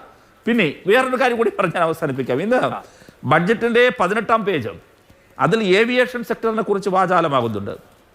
അതിൽ പറയുന്നു എയർപോർട്ടുകൾ ഇരട്ടിയായി വർദ്ധിച്ചു, 149 എയർപോർട്ടായി. പിന്നെ അതിൽ പറയുന്നു വളരെ രസകരമായൊരു കാര്യം, ഈ കാലയളവെന്ന് പറയുന്നത് ഇന്ത്യയുടെ സ്വന്തം എയർ കാരിയറായ എയർ ഇന്ത്യയെ ടാറ്റയ്ക്ക് വിറ്റ കാലയളവാണ്. എന്നിട്ട് പറയുകയാണ് ഇന്ത്യയുടെ ഈ പറയുന്ന air carriers, Indian air carriers എന്ന് പറഞ്ഞാൽ പ്രൈവറ്റ് എയർ കാരിയേഴ്സ് 1000 പുതിയ എയർക്രാഫ്റ്റുകൾ വാങ്ങാൻ തീരുമാനിച്ചിരിക്കുന്നു. വലിയ നേട്ടമായി പറയുകയാണ്. എന്താ ഈ എയർക്രാഫ്റ്റിൽ യാത്ര ചെയ്യുന്ന എയർഫെയറിൻ്റെ അവസ്ഥ? നമ്മുടെ രാജ്യത്ത് പ്രവാസികളായി ഇത് കണ്ടുകൊണ്ടിരിക്കുന്ന പ്രവാസികളായ ആളുകൾ, പാവങ്ങൾ, ആ സാധാരണക്കാരായ മനുഷ്യർ, ഇടത്തരക്കാർ പോലും അവധി കിട്ടിയിട്ടും നാട്ടിൽ വരാനാകുന്നില്ല. എന്തുകൊണ്ട് പറ്റുന്നില്ല? എയർഫെയർ എക്സോർബിറ്റഡ് ആയിട്ടുള്ള വർധനവ്. അത്തരത്തിലുള്ള വർധനവ് ഉണ്ടാകുമ്പോൾ കേന്ദ്രത്തിന് നിയന്ത്രിക്കാൻ യാതൊരു വഴിയില്ല. പെട്രോൾ വില വർധനവിൽ, ഡീസൽ വില വർധനവിൽ കേന്ദ്രത്തിന് നിയന്ത്രണമില്ല. എയർഫെയറിൽ കേന്ദ്രത്തിന് നിയന്ത്രണമില്ല. അപ്പോൾ എയർഫെയറിനെ കുറിച്ചും എയർ കണക്ടിവിറ്റിയെ കുറിച്ചും ഏവിയേഷൻ സെക്ടറിനെ കുറിച്ചും നിങ്ങൾ വാചാലമാകുമ്പോൾ എന്തുകൊണ്ടാണ് രാജ്യത്തെ സാധാരണക്കാരന് മിതമായ നിരക്കിൽ അവനെ കൊള്ളയടിക്കാതെ, ഈ സ്വകാര്യ കമ്പനികൾ കൊള്ളയടിക്കാതെ ഗവൺമെന്റിന് എങ്ങനെ ഇടപെടാൻ കഴിയും? അതിനെക്കുറിച്ച് മിണ്ടുന്നേ ഇല്ല. തീർച്ചയായും അങ്ങനെ ഇനി ഓരോ കാര്യവും ഞാൻ ഓരോ ഭാഗവും എടുത്ത് പറഞ്ഞാൽ ശരി, അതൊക്കെ നമുക്ക് ഓരോരോ ഘട്ടങ്ങളിലായിട്ട് വരാം. ഇനിയിപ്പോൾ അരമണിക്കൂർ തികച്ച് ശേഷിക്കുന്നില്ല. ശ്രീ ബി ഗോപാലകൃഷ്ണൻ, നമ്മൾ നേരത്തെ ഞാൻ പറഞ്ഞിരുന്നു GDP-യുടെ കാര്യം പറയാമെന്ന്. ശരിയാണ് താങ്കൾ പറഞ്ഞത്. GDP-യുടെ സൈസിൽ, അതിൻ്റെ വലുപ്പത്തിൽ ഇന്ത്യ 4ാമത്തെ വലിയ സാമ്പത്തിക ശക്തിയായി. കൊളോണിയൽ ശക്തിയായ ബ്രിട്ടനെ നമ്മൾ GDP-യുടെ വലുപ്പത്തിൻ്റെ കാര്യത്തിൽ തോൽപ്പിച്ചു. ശരിയാണ്. പക്ഷേ ഇന്ത്യ ലോകത്തെ ഏറ്റവും ജനസംഖ്യയുള്ള രാജ്യമല്ലേ? 150 കോടി ജനങ്ങൾ അധിവസിക്കുന്ന രാജ്യമല്ലേ? ഓരോ പൗരനും അയാളുടെ ആളോഹരി വരുമാനം എത്രയുണ്ട് എന്നുള്ള അടിസ്ഥാനത്തിൽ ചിന്തിച്ചാൽ ഇന്ത്യ എപ്പോഴും എവിടെ നിൽക്കുന്നു എന്നുള്ളതൊരു പ്രധാനപ്പെട്ട ചോദ്യമാണ്. അവിടെ എത്രമാത്രം നമ്മൾ മുന്നേറി എന്നുള്ളതാണല്ലോ കാതലായ പ്രശ്നം. നോക്കൂ, ഇന്ത്യക്കാരൻ്റെ ഒരു ശരാശരി ഇന്ത്യക്കാരൻ്റെ, നമ്മളെല്ലാവരും അടങ്ങുന്ന ഇന്ത്യക്കാരുടെ ശരാശരി വരുമാനം, ഒരു വർഷത്തെ വാർഷിക വരുമാനം എന്ന് പറയുന്നത് ഡോളർ ടേംസിൽ $2610. അത് ആഗോള ശരാശരിയേക്കാൾ വളരെ കുറവാണ്. ഈ ആളോഹരി വരുമാനം 13,330 ആളോഹരി വരുമാനത്തിൻ്റെ കാര്യത്തിലെ ആഗോള ശരാശരി. ഇന്ത്യ എത്ര പുറകിലാണെന്ന് നോക്കൂ. നമ്മൾ ഈ അമേരിക്ക എന്ന് പറയുന്ന രാജ്യത്തെ എടുത്താൽ അവിടെ 80,410. നമ്മൾ തോൽപ്പിച്ച ബ്രിട്ടൻ്റെ ഒരു ബ്രിട്ടീഷ് പൗരന്റെ ശരാശരി വരുമാനം, ഒരു വർഷത്തെ വരുമാനം $48,910. ഒരു ജർമ്മൻകാരൻ്റെത് $52,820. നമ്മുടെ തൊട്ടപ്പുറത്തെ ബംഗ്ലാദേശിയിലെ, നമ്മൾ ബംഗാളി എന്ന് പറയുന്ന ബംഗ്ലാദേശി, ഒരു ആവറേജ് ബംഗ്ലാദേശ് പൗരൻ ഒരു ആവറേജ് ഇന്ത്യൻ പൗരനേക്കാൾ റിച്ച് ആണ് എന്ന് പറഞ്ഞാൽ ആളോഹരി വരുമാനം ഇന്ത്യയേക്കാൾ കൂടുതൽ ബംഗ്ലാദേശിലാണ്. അപ്പോൾ നമ്മൾ ഈ സൈസ് വളരെ വലുതായി എന്ന് പറയുമ്പോൾ ഇവിടെ അടിസ്ഥാനപരമായ ചില യാഥാർത്ഥ്യങ്ങളുണ്ട്. അവിടെ ഒരു സർക്കാരിന് ഒരുപാട് കാര്യങ്ങൾ ചെയ്യാനുണ്ട്, ജനങ്ങളുടെ ജീവിത നിലവാരം ഉയർത്താനുണ്ട് എന്നുള്ള ആ കാര്യം മറന്നിട്ട് നമ്മൾ ഭയങ്കര സംഭവമായി പോയി എന്ന് പറഞ്ഞിട്ട് കാര്യമുണ്ടോ?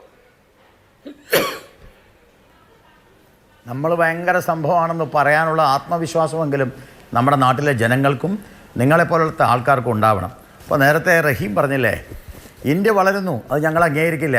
നിങ്ങൾക്ക് അംഗീകരിക്കാൻ പറ്റില്ല, കാരണം ഇന്ത്യ തകരണം, അതാണ് നിങ്ങളുടെ താല്പര്യം.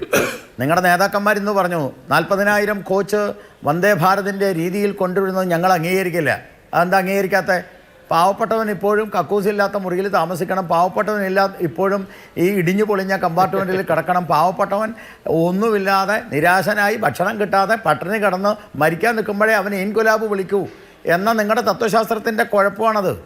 നമ്മൾ ആത്മവിശ്വാസത്തോടെ മുന്നേറണം. നിങ്ങൾ ഇവിടെ അമേരിക്കയുടെയും അതുപോലെ ബ്രിട്ടൻ്റെയും കാര്യം പറഞ്ഞു. അമേരിക്കയുടെയും ബ്രിട്ടൻ്റെയും ജനസംഖ്യയും ഇന്ത്യയുടെ ജനസംഖ്യയും തമ്മിലുള്ള വ്യത്യാസം ആദ്യം മനസ്സിലാക്കണോ? അമേരിക്കയിൽ 30 കോടിയുള്ളൂ, ഇന്ത്യയിൽ എത്രയാ? അപ്പോൾ നമ്മൾ 130 കോടിയാ, അല്ലെ 140 കോടിയാ. അപ്പോൾ ഈ കാര്യങ്ങൾ മനസ്സിലാക്കിയിട്ട് വേണം നമ്മളത് പറയാൻ. പക്ഷേ അതേ സമയത്ത് 25 കോടി ജനങ്ങളെ അതിദാരിദ്ര്യത്തിൽ നിന്ന് മുക്തരാക്കി.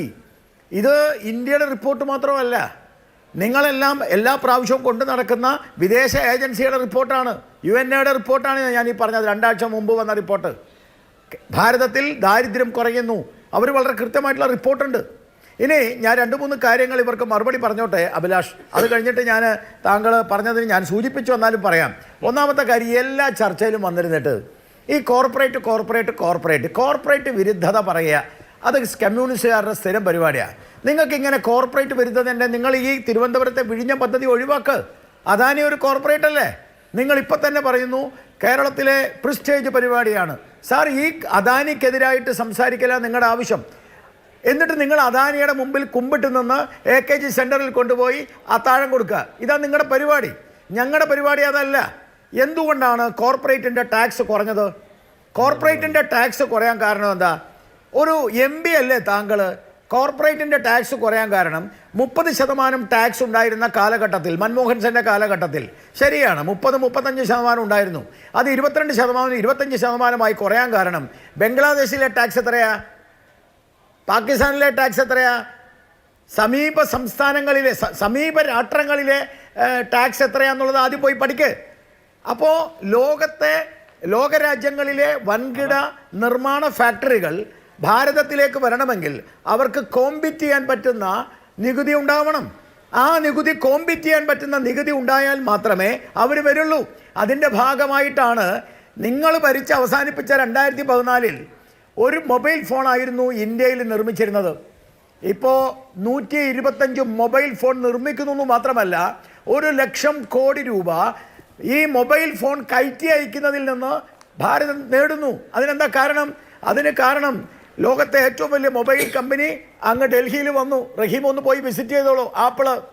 ഇനി ഞാൻ ഒരു കാര്യം പറയാം. രണ്ടാമത്തെ കാര്യം, എൻ്റെ സുഹൃത്ത് മിസ്റ്റർ ആൻഡോ ആൻ്റണി, ഞാൻ അദ്ദേഹത്തോട് വളരെ വിനീതമായി ചോദിക്കുകയാണ്, താങ്കൾ ഇന്ന് ഈ ബജറ്റ് പ്രസംഗത്തിൽ ഉണ്ടായിരുന്നില്ലേ?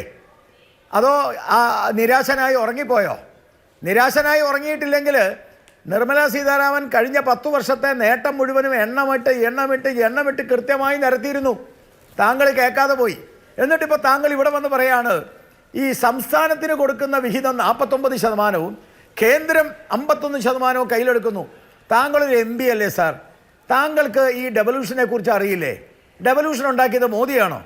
ഡെവല്യൂഷൻ ഉണ്ടാക്കിയത് നെഹ്റുവിൻ്റെ സർക്കാരാ? നിങ്ങൾ ഏത് രീതിയിലായി സംസാരിക്കുന്നത്? ബേസിക് ആയിട്ടുള്ള കാര്യം അറിയില്ല എന്ന് ഞാൻ പറയില്ല, പക്ഷെ ബേസിക് ആയിട്ടുള്ള കാര്യം ആളുകളെ തെറ്റിദ്ധരിപ്പിക്കരുത് എന്നാണ് ധനകാര്യ കമ്മീഷൻ ഉണ്ടായത്. ആ ധനകാര്യ കമ്മീഷൻ ഡെവല്യൂഷനിൽ എത്ര % ആരാ ഉണ്ടാക്കിയെന്നുള്ളത് നിങ്ങൾ പോയി പഠിച്ചു. ഒറ്റ സെക്കൻഡ് ധനകാര്യ കമ്മീഷൻ പണ്ട് മുതലേ ഉള്ളതാണ്. ഇതുപോലെ റവന്യൂ ഷെയറിംഗ് ഉള്ളതാണ്. പക്ഷേ നീതി ആയോഗിന്റെ CEO കഴിഞ്ഞ ദിവസം ഒരു വെളിപ്പെടുത്തൽ നടത്തിയിരുന്നു. സംസ്ഥാനങ്ങൾക്കുള്ള നികുതി വിഹിതം കുറയ്ക്കാൻ ധനകാര്യ കമ്മീഷന് മേൽ പ്രധാനമന്ത്രി നരേന്ദ്രമോദി സമ്മർദ്ദം ചെലുത്തിയെന്ന് പറഞ്ഞത് വേറെ ആരുമല്ല, രാഷ്ട്രീയക്കാരല്ല, പ്രതിപക്ഷ നേതാക്കളല്ല, സംസ്ഥാന മുഖ്യമന്ത്രിമാരല്ല, നീതി ആയോഗിന്റെ CEO ആണ്. ഒരു പ്രധാനമന്ത്രി അങ്ങനെ ധനകാര്യ കമ്മീഷന് മേൽ സംസ്ഥാനങ്ങൾക്ക് കൊടുക്കുന്നത് കുറയ്ക്കണമെന്ന് സമ്മർദ്ദം ചെലുത്താൻ പാടുണ്ടായിരുന്നോ? ഞാൻ തിരിച്ചു ചോദിക്കാം. നിലവിലുണ്ടായിരുന്ന, അതായത് ഭാരതീയ ജനതാ പാർട്ടി അധികാരത്തിൽ വരുന്ന 2014 കാലഘട്ടത്തിന് മുമ്പ് ധനകാര്യ കമ്മീഷൻ കൊടുത്ത ഡെവല്യൂഷൻ എത്രയാ? അതൊന്ന് കേൾക്കട്ടെ ഞാൻ. 50% താഴെ കേന്ദ്രവും 50% മുകളിൽ സംസ്ഥാനമായിരുന്നോ? അല്ലല്ലോ. വർത്താനം പറയരുത്. താങ്കൾ പറഞ്ഞ കോൺട്രാഡിക്ടറിയാണ്. ധനകാര്യ കമ്മീഷൻ ഓട്ടോണമസ് ആയി അല്ലെങ്കിൽ വളരെ സ്വതന്ത്ര സ്വഭാവത്തിൽ അവരാണ് ഈ വിഹിതം തീരുമാനിക്കുന്നത് എന്ന താങ്കളുടെ വാദം അവിടെ ഉണ്ടല്ലോ. അപ്പോ ധനകാര്യ കമ്മീഷന്റെ മേൽ പോലും സമ്മർദ്ദങ്ങൾ വരാം അല്ലെങ്കിൽ സ്വാധീനങ്ങൾ വരാം എന്നാണ് ഞാൻ പറഞ്ഞത്. അതിനെ കോട്ട് ചെയ്തത് നീതി ആയോഗിന്റെ CEO സുബ്രഹ്മണ്യത്തെയും. മുൻകാലങ്ങളിൽ കൂടുതൽ വിഹിതം സംസ്ഥാനം കൊടുത്തോ ഇല്ലയോ എന്നുള്ളതല്ല അവിടുത്തെ തർക്കം. അഭിലാഷേ, എന്നെ ഒന്ന് പറയാൻ അനുവദിക്കുക. ഞാൻ സംസാരിക്കുന്നത് ആദ്യം ആൻഡോ ആൻ്റണി അദ്ദേഹത്തിന് മറുപടിയാണ്. അദ്ദേഹം കൃത്യമായിട്ടുള്ള പെർസെൻറ്റേജ് വെച്ച് പറഞ്ഞു. ഞാൻ ചോദിക്കുന്നത് 2014 മുമ്പ് സംസ്ഥാനത്തിന് 50% കൂടുതൽ കൊടുത്തിരുന്നോ? നിങ്ങൾ വായിക്കപ്പം നിങ്ങൾ പഠിച്ചിട്ട് പറ. ഞാനിത് മുഴുവൻ പഠിച്ചിട്ടാണ് നിങ്ങളോട് സംസാരിക്കുന്നത്. ഇന്ത്യയുടെ ചരിത്രത്തിൽ ഈ രീതിയിൽ ഡെവല്യൂഷനിൽ സംസ്ഥാനത്തിന് കുറവാണ്. അമേരിക്കയിൽ മാത്രമേ ഉള്ളത് കൂടുതൽ. ലോകരാജ്യങ്ങളിൽ ഇന്ത്യയിൽ സംസ്ഥാനങ്ങൾക്കുള്ള വിഹിതം കുറവാണ്. അതിൻ്റെ കാരണം കാണിച്ചിരിക്കുന്നത് പട്ടാളത്തിൻ്റെയും ഫോറിൻ ഡെവലപ്മെൻറ്റ്സിൻ്റെയും കാര്യത്തിലാണ്, ഫോറിൻ അഫയേഴ്സിൻ്റെയും കാര്യത്തിലാണ്.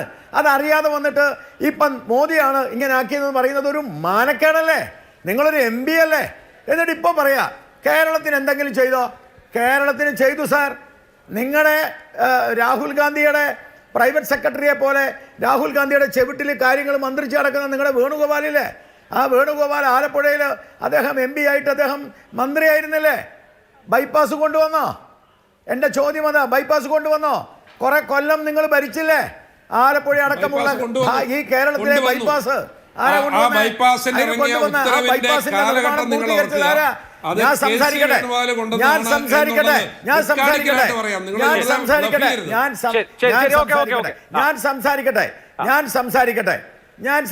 ഞാൻ സംസാരിക്കുമ്പോൾ ഇടയിൽ പറയില്ല. ഞാൻ നിങ്ങൾ പറഞ്ഞപ്പോൾ കേട്ടിരുന്ന ആളാ. കെ.സി. വേണുഗോപാൽ ബൈപ്പാസിന്റെ ഉത്തരവ് കൊണ്ടുണ്ടാവും. നടപ്പാക്കിയത് ഈ സർക്കാർ പൈസ കൊടുത്തിട്ടാ. അതല്ലെങ്കിൽ ജി സുധാകരനും ബാലഗോപാലിനും അത് പറയാൻ പാടില്ലായിരുന്നു. അതായത് ഈ നാട്ടിലെ നിതിൻ ഗഡ്കരിയെ വേദിയിലിരുത്തിയിട്ട്, ഒരു മിനിറ്റ് ഞാൻ ഇപ്പൊ തീർക്കാം. നിതിൻ ഗഡ്കരിയെ വേദിയിലിരുത്തിയിട്ടാ പറഞ്ഞത്. ചോദിച്ചു നോക്ക് നിങ്ങൾ അഭിലാഷിനോട്. തിരുവനന്തപുരത്തെ വേദിയിലും ആലപ്പുഴയിലെ വേദിയിലും നിതിൻ ഗഡ്കരിയെ ഇരുത്തിക്കൊണ്ടാണ് ഇടതുപക്ഷ നേതാക്കന്മാർ പറഞ്ഞത് ഈ ഗവൺമെന്റാണ്, നിതിൻ ഗഡ്കരിയാണ് ഇത് തന്നത് ഏറ്റവും കൂടുതൽ, അല്ലാണ്ട് കോൺഗ്രസ് ഒന്നും അല്ല. ഇനി എത്ര എണ്ണം വേണം ഞാൻ പറയാം, പക്ഷെ അതൊന്നും സമയമില്ലാത്തതുകൊണ്ട് പറയുന്നില്ല. പിന്നെ നിങ്ങൾ പറഞ്ഞു കർഷകരുടെ കാര്യം, ഞാൻ അതും കൂടി പറഞ്ഞ് നിർത്താം. ഞാൻ പെട്ടെന്ന് നിർത്താം. കർഷകരെ എന്താ കോർപ്പറേറ്റുകൾക്ക് അടിമ വെച്ചു. എൻ്റെ പൊന്നി ചങ്ങാതി, ഈ കേരളത്തിലെ കർഷകന് ഇന്ത്യ മുഴുവനും മാർക്കറ്റ് ഉണ്ടാക്കാൻ ശ്രമിച്ച ഒരു ബില്ലായിരുന്നത്. ആ ബില്ല് നിങ്ങൾ പഞ്ചാബിലെ ചില മണ്ടികൾക്ക് വേണ്ടി അവരുടെ പിന്നാലെ പോയിട്ട് ആ മണ്ടികളുമായി ബന്ധപ്പെട്ട് നിങ്ങളുണ്ടാക്കിയ സമരം, പിന്നെ അത് ഖാലിസ്ഥാനുമായി ബന്ധപ്പെട്ട് സമരം വേറെ രീതിയിൽ പോകണ്ടെന്ന് വെച്ചിട്ടാണ് ആ ബില്ല് ഞങ്ങൾ മാറ്റിയത്. സ്വതന്ത്രമായി ഇന്ത്യ മുഴുവനും കർഷകർക്ക് വിൽപ്പന നടത്താൻ പറ്റുന്ന ബില്ലായിരുന്നു അത്. അതുകൊണ്ട് നിങ്ങൾ അതിനെക്കുറിച്ചൊന്നും പറഞ്ഞു വരണ്ട. ഒന്ന് ഞാൻ പറയാം വളരെ കൃത്യമായിട്ട്, അല്ലല്ല ഞാൻ പറഞ്ഞ് അവസാനിപ്പിക്കുകയാണ്. ഒന്ന് ഞാൻ പറയാം, ഇവിടെ ദാരിദ്ര്യം ഇല്ലായ്മ ചെയ്യാനുള്ള ശ്രമം നടക്കുന്നു, കുടിവെള്ളം കൊടുക്കാനുള്ള ശ്രമം നടക്കുന്നു, വീട് കൊടുക്കാനുള്ള ശ്രമം നടക്കുന്നു. 3.5 കോടി വീട് കൊടുത്തു, 6.8 കോടി വീടുകളിൽ ജലം കൊടുത്തു, 50 ലക്ഷം വീടുകളിൽ സൗജന്യ ചികിത്സ കൊടുത്തു. ഇനി ഇതിനപ്പുറത്തൊന്ന് പറയാം, 10 പൈസ കിട്ടില്ല, 10 പൈസ കട്ടിട്ടില്ല. അതുകൊണ്ട് നെഞ്ച് നിവൃത്തി ഞങ്ങൾ ചോദിക്കുന്നു ജനങ്ങളോട്, പാവപ്പെട്ടവരുടെ കാര്യം പറയുകയും അവരുടെ പോക്കറ്റിൽ നിന്ന് പൈസ അടിച്ചു മാറ്റുകയും ചെയ്ത കോൺഗ്രസിനെയും ഇടതുപക്ഷത്തെയും അടിച്ചു മാറ്റി. ഒരു കാര്യം കൂടി പറഞ്ഞാൽ നിർത്താം. റഹീമിന്റെ ബഹളം കേട്ടാൽ പാവപ്പെട്ടവൻ മുഴുവനും റഹീമിന്റെ കൂടെയാ. പക്ഷെ ഇന്ത്യയില് നോട്ടയ്ക്ക് താഴെയാ നിങ്ങളുടെ വോട്ട്, നോട്ടയ്ക്ക് താഴെ. എന്താ കാരണം? പാവങ്ങളെ പറ്റിച്ച് അവർ ചെരുപ്പ് കൊണ്ടടിച്ച് നിങ്ങളെ പുറത്താക്കി. ശരി, ഓക്കെ. എന്തായാലും പൈസ കക്കാതെ നിൽക്കുന്ന കാരണം. ശരി, ഇനി അടുത്ത അവസരത്തിൽ തരാം. ഞാൻ നേരത്തെ പറഞ്ഞ വാർത്ത എന്റെ കയ്യിലുണ്ട്. ഇപ്പൊ 2014 പ്രധാനമന്ത്രിയായി ചുമതലയേറ്റതിന് പിന്നാലെ സംസ്ഥാനങ്ങൾക്കുള്ള നികുതി വിഹിതം വെട്ടിക്കുറയ്ക്കാൻ ധനകാര്യ കമ്മീഷനോട് നരേന്ദ്രമോദി ആവശ്യപ്പെട്ടിരുന്നതായി നീതി ആയോഗ് CEO BVR സുബ്രഹ്മണ്യത്തിന്റെ വെളിപ്പെടുത്തൽ. അത് ഇതിപ്പോ ആ തർക്കത്തിലേക്ക് പോകണ്ട. പക്ഷേ ആന്റണി അതൊക്കെ ഉണ്ടാവുമെന്ന് അതൊക്കെ ഉണ്ടാകുമെന്നല്ല, അങ്ങനെ ഉണ്ട്. അപ്പൊ ആന്റണി ഇവിടെ ഇപ്പോ എങ്ങനെ ഞങ്ങളുടെ പത്രവാർത്ത വെറുതെ വന്നല്ല, CEO പറഞ്ഞാണ്, നീതി ആയോഗിന്റെ CEO BVR സുബ്രഹ്മണ്യം. അറിയാലോ. ഓക്കെ, ശരി ശരി ശരി ശരി ശ്രീ ആന്റണി, താങ്കൾ മറുപടി പറഞ്ഞോളൂ. ഇനിയിപ്പോ ഞാൻ ചോദ്യം ചോദിച്ച സമയം കളയണ്ട. അല്ല, ഈ ഗോപാലകൃഷ്ണന് ഇപ്പം ചില കേന്ദ്രങ്ങൾ കാണാതെ പഠിപ്പിച്ചു വിട്ടിരിക്കുന്ന കാര്യങ്ങൾ ഇവിടെ വന്ന് ഇങ്ങനെ തത്ത പറയുന്ന പോലെ പറയാം. അപ്പം നിങ്ങൾ ഇന്ന് ബഡ്ജറ്റിൽ പറഞ്ഞ കാര്യങ്ങൾക്ക് എന്തെങ്കിലും ആധികാരികത ഉണ്ടാകണമായിരുന്നെങ്കിൽ ഇനി അദ്ദേഹം പറയട്ടെ കേട്ടോ. അല്ല, നിങ്ങൾ ഇടയ്ക്ക് കയറി പറയണ്ട, നിങ്ങൾ മര്യാദയ്ക്ക് അവിടെ ഇരിക്കേ. ഞാൻ പറയുന്ന കേൾക്കുക. നിങ്ങൾ പറഞ്ഞപ്പോൾ ഞാൻ കേട്ടല്ലോ. അപ്പം നിങ്ങൾ ഈ പറയുന്നതിന് എന്തെങ്കിലും ആധികാരികത ഉണ്ടാകണമെങ്കിൽ നിങ്ങളതിൻ്റെ സപ്പോർട്ടിംഗ് ഡോക്യുമെൻ്റ് എന്താ? Economic survey report. എന്നാൽ നിങ്ങൾ മറന്നുപോയതാണോ എക്കണോമിക് സർവേ റിപ്പോർട്ട് പാർലമെൻറ്റ് മേശപ്പുറത്ത് വെക്കാൻ? അങ്ങനെ ഇന്ത്യയിലെ ഏതെങ്കിലും ഒരു ഗവൺമെൻറ് ഈ സ്വാതന്ത്ര്യപ്രാപ്തിക്ക് ശേഷം ഒരു ബഡ്ജറ്റ് അവതരിപ്പിച്ചിട്ടുണ്ടോ? അപ്പം നിങ്ങൾക്ക് എന്ത് കള്ളവും പറയാം. കാരണം അതിന് സപ്പോർട്ടിംഗ് ആയിട്ടൊരു എവിഡൻസ് ഇല്ല. കാരണം നിങ്ങൾ ഇപ്പം ലോകത്തെ ദാരിദ്ര്യരേഖയിലെ റിപ്പോർട്ട് വരുമ്പോഴത്തേന് അതിദരിദ്രരുടെ എണ്ണത്തിൻ്റെ 85% ഇന്ത്യയിലാണെന്ന് പറയുന്നുണ്ട്. നിങ്ങൾക്ക് എക്കണോമിക് സർവേ റിപ്പോർട്ട് മേശപ്പുറത്തില്ലല്ലോ. നിങ്ങൾക്ക് പറയാം തൊഴിലില്ലായ്മ ഇന്ത്യയിലാണ് ഏറ്റവും കൂടുതലെന്ന് പറയുന്നുണ്ട്. നിങ്ങൾക്ക് ഗോപാലകൃഷ്ണൻ ഏത് രൂപത്തിലും വർത്തമാനം പറയാം. കാരണം അതിൻ്റെ ആധികാരികമായ ഡോക്യുമെൻ്റ് ഇല്ലല്ലോ. അപ്പം ജനങ്ങളെ പറഞ്ഞ് കബളിപ്പിക്കുക, എന്നിട്ട് ഈ രാജ്യത്ത് കുറേ സമ്പന്നന്മാർക്ക് വളരാനുള്ള അവസരം ഉണ്ടാക്കുക. ഇന്ത്യ ജീവിക്കുന്ന ഈ ലക്ഷക്കണക്കിന് ഗ്രാമങ്ങളിലും അവിടുത്തെ സാധാരണക്കാരിലും പാവപ്പെട്ടവരിലുമാണ് എന്ന സത്യം വിസ്മരിച്ചുകൊണ്ട് ഒരു ഗവൺമെൻറ്റിനും അങ്ങനെ പോകാൻ കഴിയില്ല ഗോപാലകൃഷ്ണ. ഇപ്പം നിങ്ങൾ അങ്ങനെ ആക്കാൻ ശ്രമിക്കുകയാണ്. ഇന്ത്യ എന്ന് വെച്ചാൽ അഡാനിയാണ്, ഇന്ത്യ എന്ന് വെച്ചാൽ കുറച്ച് കോർപ്പറേറ്റുകളാണ്. അവരെ വളർത്തുകയും അവർക്ക് ടാക്സ് സബ്സ്ക്രിപ്ഷൻ കൊടുക്കുകയും അവരെ വളർത്തുകയും ചെയ്തിട്ട് ഇന്ത്യ വളരൂ. അങ്ങനെയല്ല ഇന്ത്യ വളർന്നത്. മൻമോഹൻ സിംഗ് പ്രധാനമന്ത്രി ആയിരുന്ന കാലഘട്ടത്തിൽ ഐക്യരാഷ്ട്രസഭയുടെ പ്രശംസയുണ്ടായിരുന്നു. ലോകത്ത് ഏറ്റവും കൂടുതൽ ആളുകളെ ദാരിദ്ര്യത്തിൽ നിന്ന് ജീവിത നിലവാരത്തിലേക്ക് ഉയർത്തിയത്. നിങ്ങളുടെ കാലഘട്ടത്തിൽ ജീവിത നിലവാരം ഉണ്ടായിരുന്ന 4 കോടി ആളുകൾ ദാരിദ്ര്യത്തിലേക്ക് താഴേക്കായി. അതാ റിപ്പോർട്ട്. ആ റിപ്പോർട്ട് നിങ്ങൾ മറച്ചു വെച്ചിട്ട് എന്താ കാര്യം? അപ്പം നിങ്ങൾ ഇവിടെ പറയുന്ന കാര്യങ്ങൾക്കൊന്നും ആധികാരികതയില്ല. പിന്നെ കേരളത്തിന്, ഞാൻ പറഞ്ഞ കേരളം എന്ന് പറയുന്ന ഇന്ത്യയുടെ ഒരു ഭാഗമല്ലേ? ഇപ്പം നിങ്ങൾ അയോധ്യയിലും വാരണാസിയിലും ഒക്കെ 10,000 കോടി രൂപ ചെലവഴിക്കുമ്പോൾ ഈ ശബരിമലയിലും ഗുരുവായൂരും ഇവിടെ പ്രധാനമന്ത്രി പോയ തൃപ്രയാറുമൊക്കെ ഒരു 100 കോടി അവിടുത്തെ ഡെവലപ്മെൻറ്റ് കൊടുക്കുന്നതുകൊണ്ട് ഒരു കുഴപ്പവുമില്ലല്ലോ. അപ്പം നിങ്ങൾ ഇതെല്ലാം രാഷ്ട്രീയ നാടകങ്ങൾക്ക് വേണ്ടി ചെയ്യുന്ന കാര്യങ്ങളാണ്. അല്ലാതെ ഒന്നിനും ഒരു കണക്കില്ല, ഒന്നിനും ഒരു അക്കൗണ്ടബിലിറ്റി ഇല്ല. ചുമ്മാ ഇങ്ങനെ വാചകം അടിച്ചുകൊണ്ടിരിക്കുക. ഇപ്പം നിങ്ങൾ തൊഴിലില്ലായ്മയെക്കുറിച്ച് പറയുന്നു. തൊഴിൽ സൃഷ്ടിക്കാനുള്ള എന്ത് പരിപാടിയാണ് നിങ്ങൾ പറയുന്നത്? നിങ്ങൾക്ക് എന്തെങ്കിലും ഒരു ആത്മാർത്ഥത ഉണ്ടെങ്കിൽ നിങ്ങൾ 10 കൊല്ലം ഭരിച്ചിപ്പോൾ 20 കോടി ആളുകൾക്ക് തൊഴിൽ കൊടുത്തതിൻ്റെ കണക്ക് പറയണ്ടേ? അതല്ലായിരുന്നോ തെരഞ്ഞെടുപ്പിൽ അധികാരത്തിൽ വരാനുള്ള നിങ്ങളുടെ ഏറ്റവും വലിയ തുറപ്പിയിട്ട്? അല്ലെങ്കിൽ കർഷകരുടെ വരുമാനം ഇരട്ടിയാക്കും എന്നുള്ള നിങ്ങളുടെ വാഗ്ദാനം പാലിച്ചു എന്ന് കണക്ക് സഹിതം പറയണ്ടേ? ഏത് കർഷകൻ്റെ വരുമാനം ഇരട്ടിയായത്? അന്നും കിട്ടിയ വരുമാനം ഇന്ന് കിട്ടുന്നുണ്ടോ? ഏറ്റവും കൂടുതൽ ലോകത്ത് കൃഷിക്കാർ ആത്മഹത്യ ചെയ്യുന്ന ഇവിടെയല്ലേ? അപ്പം ഇതെല്ലാം മറച്ചു പിടിച്ചുകൊണ്ട് ഇവിടെ അങ്ങ് മോഡി വന്നു, ഇവിടെ ഞങ്ങൾ അങ്ങ് രക്ഷിച്ചു എന്ന് പറഞ്ഞുകൊണ്ടിരിക്കുന്ന കുറേ ആളുകളെ കബളിപ്പിക്കാമെന്നുള്ളതല്ലാതെ വസ്തുനിഷ്ഠമായ ഒരു കാര്യവും നിങ്ങൾക്ക് പറയാനില്ല. ഇപ്പോൾ ഇവിടെ ഇന്നത്തെ ബഡ്ജറ്റിലുള്ളൊരു പ്രത്യേകത എന്താ? ഈ ഗർഭാശയ ക്യാൻസറിനുള്ള ഇഞ്ചക്ഷൻ 9 വയസ്സ് മുതൽ 14 വയസ്സുള്ള പെൺകുട്ടികളിൽ പ്രോത്സാഹിപ്പിക്കും. അതെന്തിനാണ് നിങ്ങൾ പറയുന്നത്? നിങ്ങൾ എന്തെങ്കിലും ചെയ്തിട്ടുണ്ടോ? ചെയ്യാൻ ഉദ്ദേശിക്കുന്നുണ്ടോ? അല്ലെ 1000 പേർക്കെല്ലാം സൗജന്യമായിട്ട് ചെയ്യുമോ? നിങ്ങൾ പ്രോത്സാഹിപ്പിക്കുമെന്ന് ബഡ്ജറ്റിൽ പറഞ്ഞിരിക്കുക. ഇതുപോലെയാണ് ഓരോ പദ്ധതികളും പ്രഖ്യാപിച്ചിരിക്കുന്നത്. സാങ്കേതിക വിദഗ്ധരായ യുവാക്കൾക്ക് പലിശരഹിത വായ്പ. അപ്പോൾ സാങ്കേതിക വിദഗ്ധരല്ലാത്ത കോടാനുകോടി യുവാക്കളുണ്ട് ഇവിടെ. അവർക്ക് വേണ്ടി നിങ്ങൾക്ക് ഒരു 100 രൂപ വായ്പ കൊടുക്കാൻ നിങ്ങൾക്കില്ല. മുദ്രാ പദ്ധതിയെക്കുറിച്ച് നിങ്ങൾ പറയുന്നു. ഇവിടെ ആർക്കാണ് ഈ മുദ്രാ പദ്ധതി കിട്ടുന്നത്? ഏത് ബാങ്കുകളാണ് കൊടുക്കുന്നത്? പാവപ്പെട്ട ചെറുപ്പക്കാരനെ കൊണ്ട് പ്രൊജക്ട് റിപ്പോർട്ട് ഉണ്ടാക്കി ബാങ്കിൻ്റെ തിണ്ണ കയറി നിരങ്ങി അവൻ്റെ ചെരുപ്പ് തകയുന്നതല്ലാതെ ഇവിടെ ആർക്ക് കിട്ടുന്ന മുദ്രാ വായ്പ?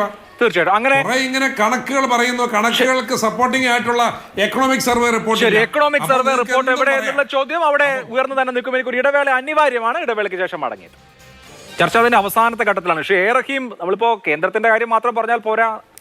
തിങ്കളാഴ്ച സംസ്ഥാന ബജറ്റാണ്. അതിനുശേഷം 8-ാം തീയതി തലസ്ഥാനത്ത് കേന്ദ്രവിരുദ്ധ സമരമാണ്. ഇവിടേക്ക് കേന്ദ്രമൊന്നും തരുന്നില്ല, വരിഞ്ഞ് മുറുക്കുകയാണ് എന്നുള്ളതാണ് സംസ്ഥാനത്തിന്റെ വാദം. ഇവിടെ ഗോപാലകൃഷ്ണൻ സ്ഥാപിച്ചത് സംസ്ഥാനത്തിന് ഏറ്റവും സുലഭമായി കേന്ദ്ര ഫണ്ട് കിട്ടിയ കാലം, അതിന് ഇവിടുത്തെ മന്ത്രിമാർ തന്നെ സാക്ഷ്യം പറഞ്ഞിട്ടുണ്ടെന്നാണ്. അപ്പൊ ഇനി അങ്ങോട്ട് ഇതൊക്കെ തന്നെ ആയിരിക്കും ചർച്ച കേട്ടോ. അല്ല, നിതിൻ ഗഡ്കരിയെ സാക്ഷി നിർത്തി ഞങ്ങളുടെ മന്ത്രിമാരെന്തോ പറയുന്നതാണ്. നിതിൻ ഗഡ്കരി എത്രയോ തവണയാണ് ഞങ്ങളുടെ മന്ത്രിമാരെയും മുഖ്യമന്ത്രിയെയും ചാരത്തിലെത്തി നമ്മുടെ ഗവൺമെൻറ്റിനെ പ്രശംസിച്ചത്. ആ പ്രശംസിക്കാനിടയായ സാഹചര്യം എന്താണ്? ഇവർ തമ്മിലുണ്ടായ തർക്കം എന്താണ്? UPA ഗവൺമെൻറ് കാലത്ത് പ്രഖ്യാപിച്ച ദേശീയപാത, ആ ദേശീയപാതയുടെ വികസനം അന്ന് നടന്നില്ല, ഇപ്പോൾ നടക്കുന്നുവെന്നാണ്. എന്തുകൊണ്ടിപ്പോൾ നടക്കുന്നു എന്ന് ചോദിച്ചാൽ 2014 നരേന്ദ്രമോദിയുടെ കാലത്ത് നടന്നില്ല.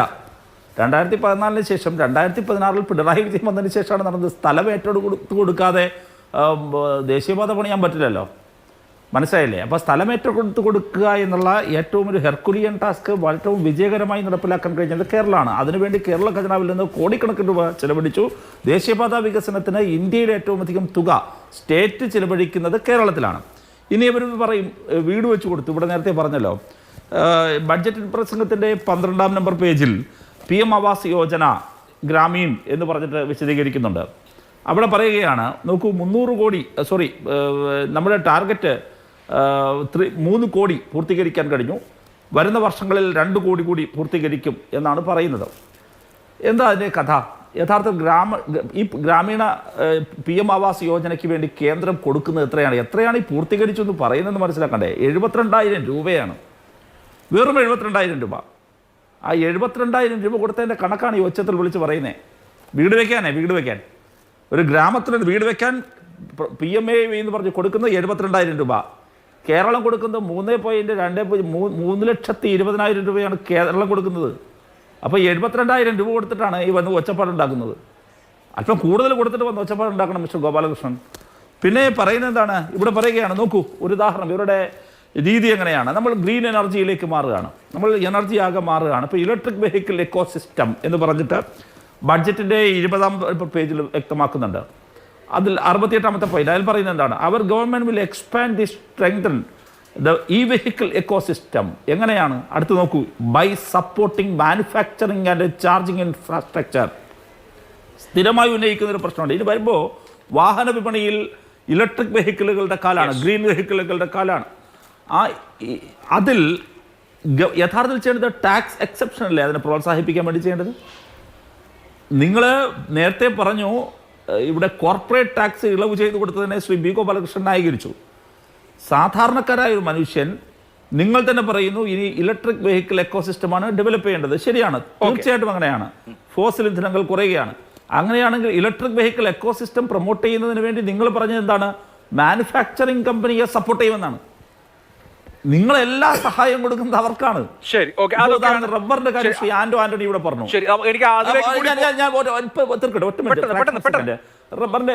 റബ്ബറിന്റെ കാര്യം ശ്രീ ആന്റണി പറഞ്ഞു. എന്താ പ്രശ്നം?